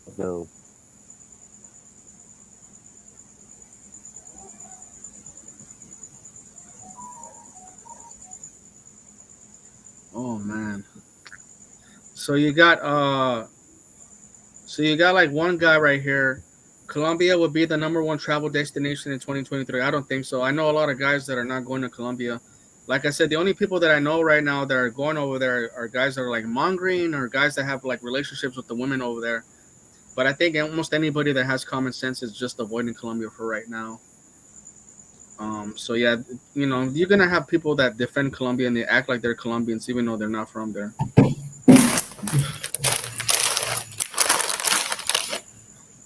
Traveling to Colombia is dangerous, especially for me. Yeah, it is. Yeah, I don't think he's gonna pull up because, like I said, he was at the gym, so he's probably gonna take a shower and stuff like that. I don't know what he's doing. So I messaged him, but whatever, he's busy. But at least you showed up, and he didn't come through. So, and I'll ask you this: will you ever like when you're gonna switch your continent? Like you say, you're gonna do like hotel reviews, airline reviews, and continent about Africa. Are you gonna be doing that pretty soon?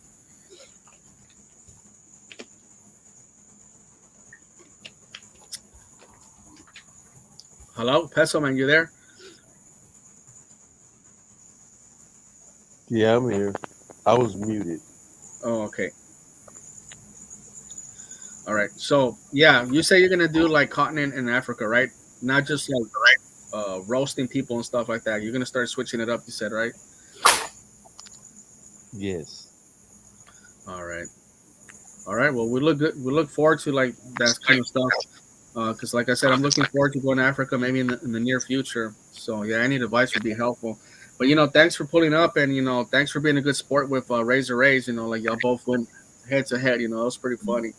I know a lot of people liked it. So.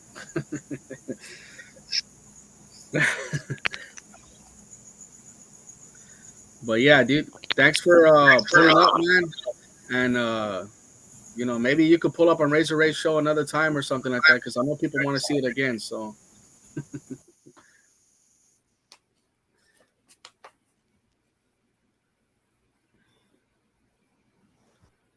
Oh man. All right, guys. So yeah, QB is not showing up anymore. Damn. I look really, really close to. Yeah. So, anyways, though, man, that was a pretty good roast. I couldn't even show my face because I was just dying, you know. uh, and Colombian expat, yeah, you could promote it all you want, but you're also going to be responsible with somebody. Well, you're not responsible for nobody's actions, but you Colombian expats are just crazy, man. Like y'all could see your mamas get drugged in front of you, and y'all still say that it's a good place to go. So I'm not gonna say nothing to you. Like I'm not gonna argue with idiots anymore, man. Like, and not all the expats are like that over there. There's some good ones that are stay at home. They just do regular shit. They work online, but you do got those fools that don't care and they think that the country loves them. Bro, you have to realize this. No people of a population of a certain demographics or country likes their people to go, foreigners to go to their country and treat their women like that, as they're all selling, which is not true. And so these guys failed to realize that. And they live in Fantasy Island. I've seen guys that are 55 years old talk about that's my girlfriend, and I'm like, bro, you're overweight. You're 50 years old. That girl's 23 years old. No, she's not interested in you, bro. Shit, man. Yeah, that's good, bro. I'm glad that you were safe. I remember you telling me, bro. You can still have a good time, bro. But I think now you have to, like, it's better if you go with somebody else that could watch your back. But even then, you have to, you have to be careful, Got played between gifts and worthless dates, and I'm lost about $1,000. Yeah, you care more than the Colombians. I was like, no, the Colombians right now, I don't know. You're not a Colombian, bro. So if you want to act like you're a Colombian, bro, go ahead, bro. But you care like if you're actually from there. And I'll tell you this, Colombian expat, bro. I was like, you guys are the biggest dudes that are in denials. The biggest toxic group of expats I've ever met are from Colombia. Like I said, some, not all. But some of the countries that I lived at or been to, I've never seen a group of guys more in denial, more delusional. So you could sit here and say all you want, bro. I don't usually clap back at trolls, but I could tell that you're a troll. And hopefully nothing bad happens to you. But hey, man, whether it's 1 year or 10 years from now, you're eventually going to get got. So, yeah. Hey, why do you care, bro? You're the one that's leaving comments. So, yeah. Let me see. Man, I'm going to Bogota on Thursday for a week. Any suggestions or hookups? Man, I haven't really been to Bogota. Bogota is kind of cold. It's not my cup of tea, but yeah.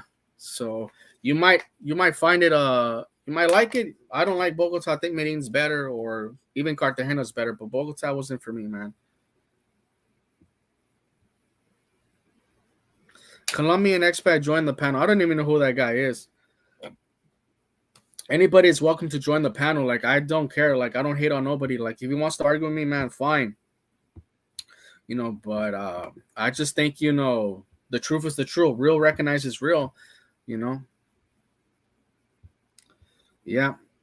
Like I said, I would never tell people not to go somewhere, but if you're going to go to Medellin, bro, make sure you have a plan B. Make sure you're on your P's and Q's, bro. Really be safe when you're over there, bro, Colombian chicas are very good actresses, and a lot of guys get caught up. Yeah. Unfortunately, it happens, but, it's so funny. I work with a guy from Medellin, and he asked me the other day what I think about the women over there. And I told him the truth. I was like, you can't trust them. And he started laughing, and he fist bumped me, like, went like this, like, yeah, you know what's up. And I was like, yeah, I know. Like, it's, oh, man. I actually work with two guys that lived in, well, one of them's from there. And the other one, what was I going to say? He's not from the country, but he was there for a couple of years. Now he's living over here in Texas. And yeah, we were talking about that, how dangerous it could be over there. That's the thing, though, bro. Like, even the locals will tell you how messed up it is, but for some reason the expats think they know more about than the locals. I don't understand that. That's what I'm saying. Like, it confuses me. Like, this guy lives in the barrio, or this woman lives in the barrio for 20 years, 25 years, 30 years, but you've been there for 1 week, or you've been there for 1 or 2 years, and you think you know more than this person. All right, man, go ahead and preach, man.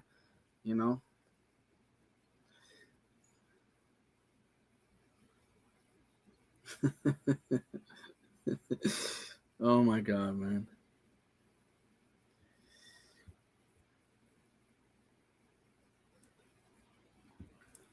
Yeah.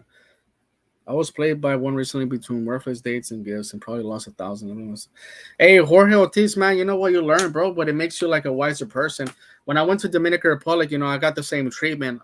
DR women could be very crazy, man. Like I had one girl like come to my apartment at 5 in the morning, banging the damn door and shit. So even if you get a good one, they could like Latinas could be very aggressive, especially Caribbean women. Puerto Rican, Cuban, and Dominican women can be extremely aggressive. Like I don't know why. I think Colombian women, as we say some things negative about them and positive, but I will say they're a lot more calmer. I will say I like that about them. Like they don't really like. I never had one yell at me or cuss me out. Like they're more respectable, and especially Medellin. I will say that that's the one thing I like about the Paisas. They have a little bit of respect. Like even when they get upset at you, they don't yell at you. They don't get crazy. I've never had that. Maybe somebody has a different experience, but I never experienced that with the Paisas. Yeah, be careful. Brazil can also be a little bit dangerous. That YouTuber Timmy Crowder, he said that he almost got hustled when he was over there. And shout out to him. You know. But Razor Rays, man, shout out to Razor Rays. I'm pretty sure half of the people, more than half the people, watch his channel. That was it went from 0 to 100 real quick. I don't even know what to say. Like I'm gonna watch that fucking thing like at least 10 times before I go to sleep tonight because that shit had me dying. Like, oh man, I had a long day today, and like it was just it was one of those things that I just feel like I needed to get through. And that right there, whenever I'm in the bad mood, I could just play that roast again because it was pretty funny, like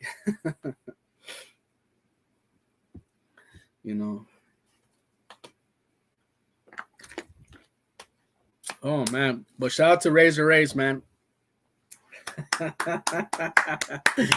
He was the best guest I've ever had on this show, man. He was just I had to mute my mic and I had to turn off the camera and like oh my god, bro, like oh my god, bro. Oh man. Oh my god. Oh, the roast I'm talking about right now. Peso Man was getting roasted right now by Razor Rays for a good 12 minutes. Like he jumped on, he just roasted the shit out of him and just like jumped. Oh my god, man.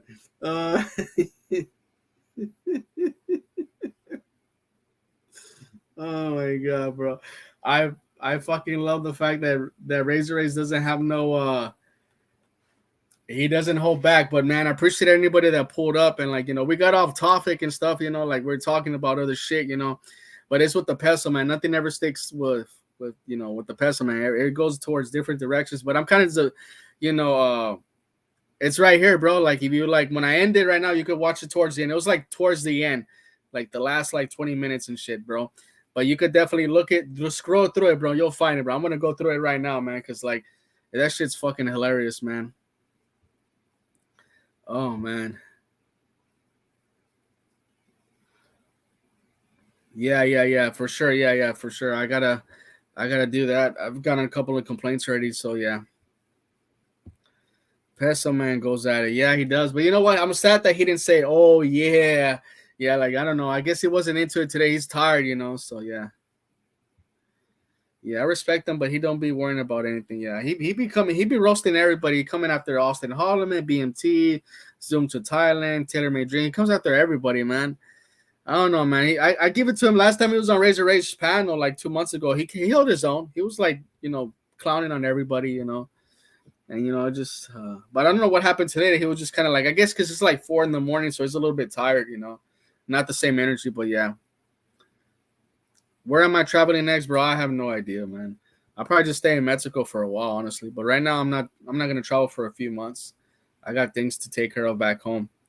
But yeah, just I think I'm gonna end this live. I had it for 3 hours. I usually don't like doing lives more than 2 hours, but it was good seeing everybody here, and I'm pretty sure that roast is gonna be the roast of the year, and everybody's gonna remember that because Peso Man has been in a lot of panels, and I think this was like the hardest he's ever gotten smacked. Ulysses, we're both Mexican heritage. We're still people that go, yeah. You're 100% right, but guys,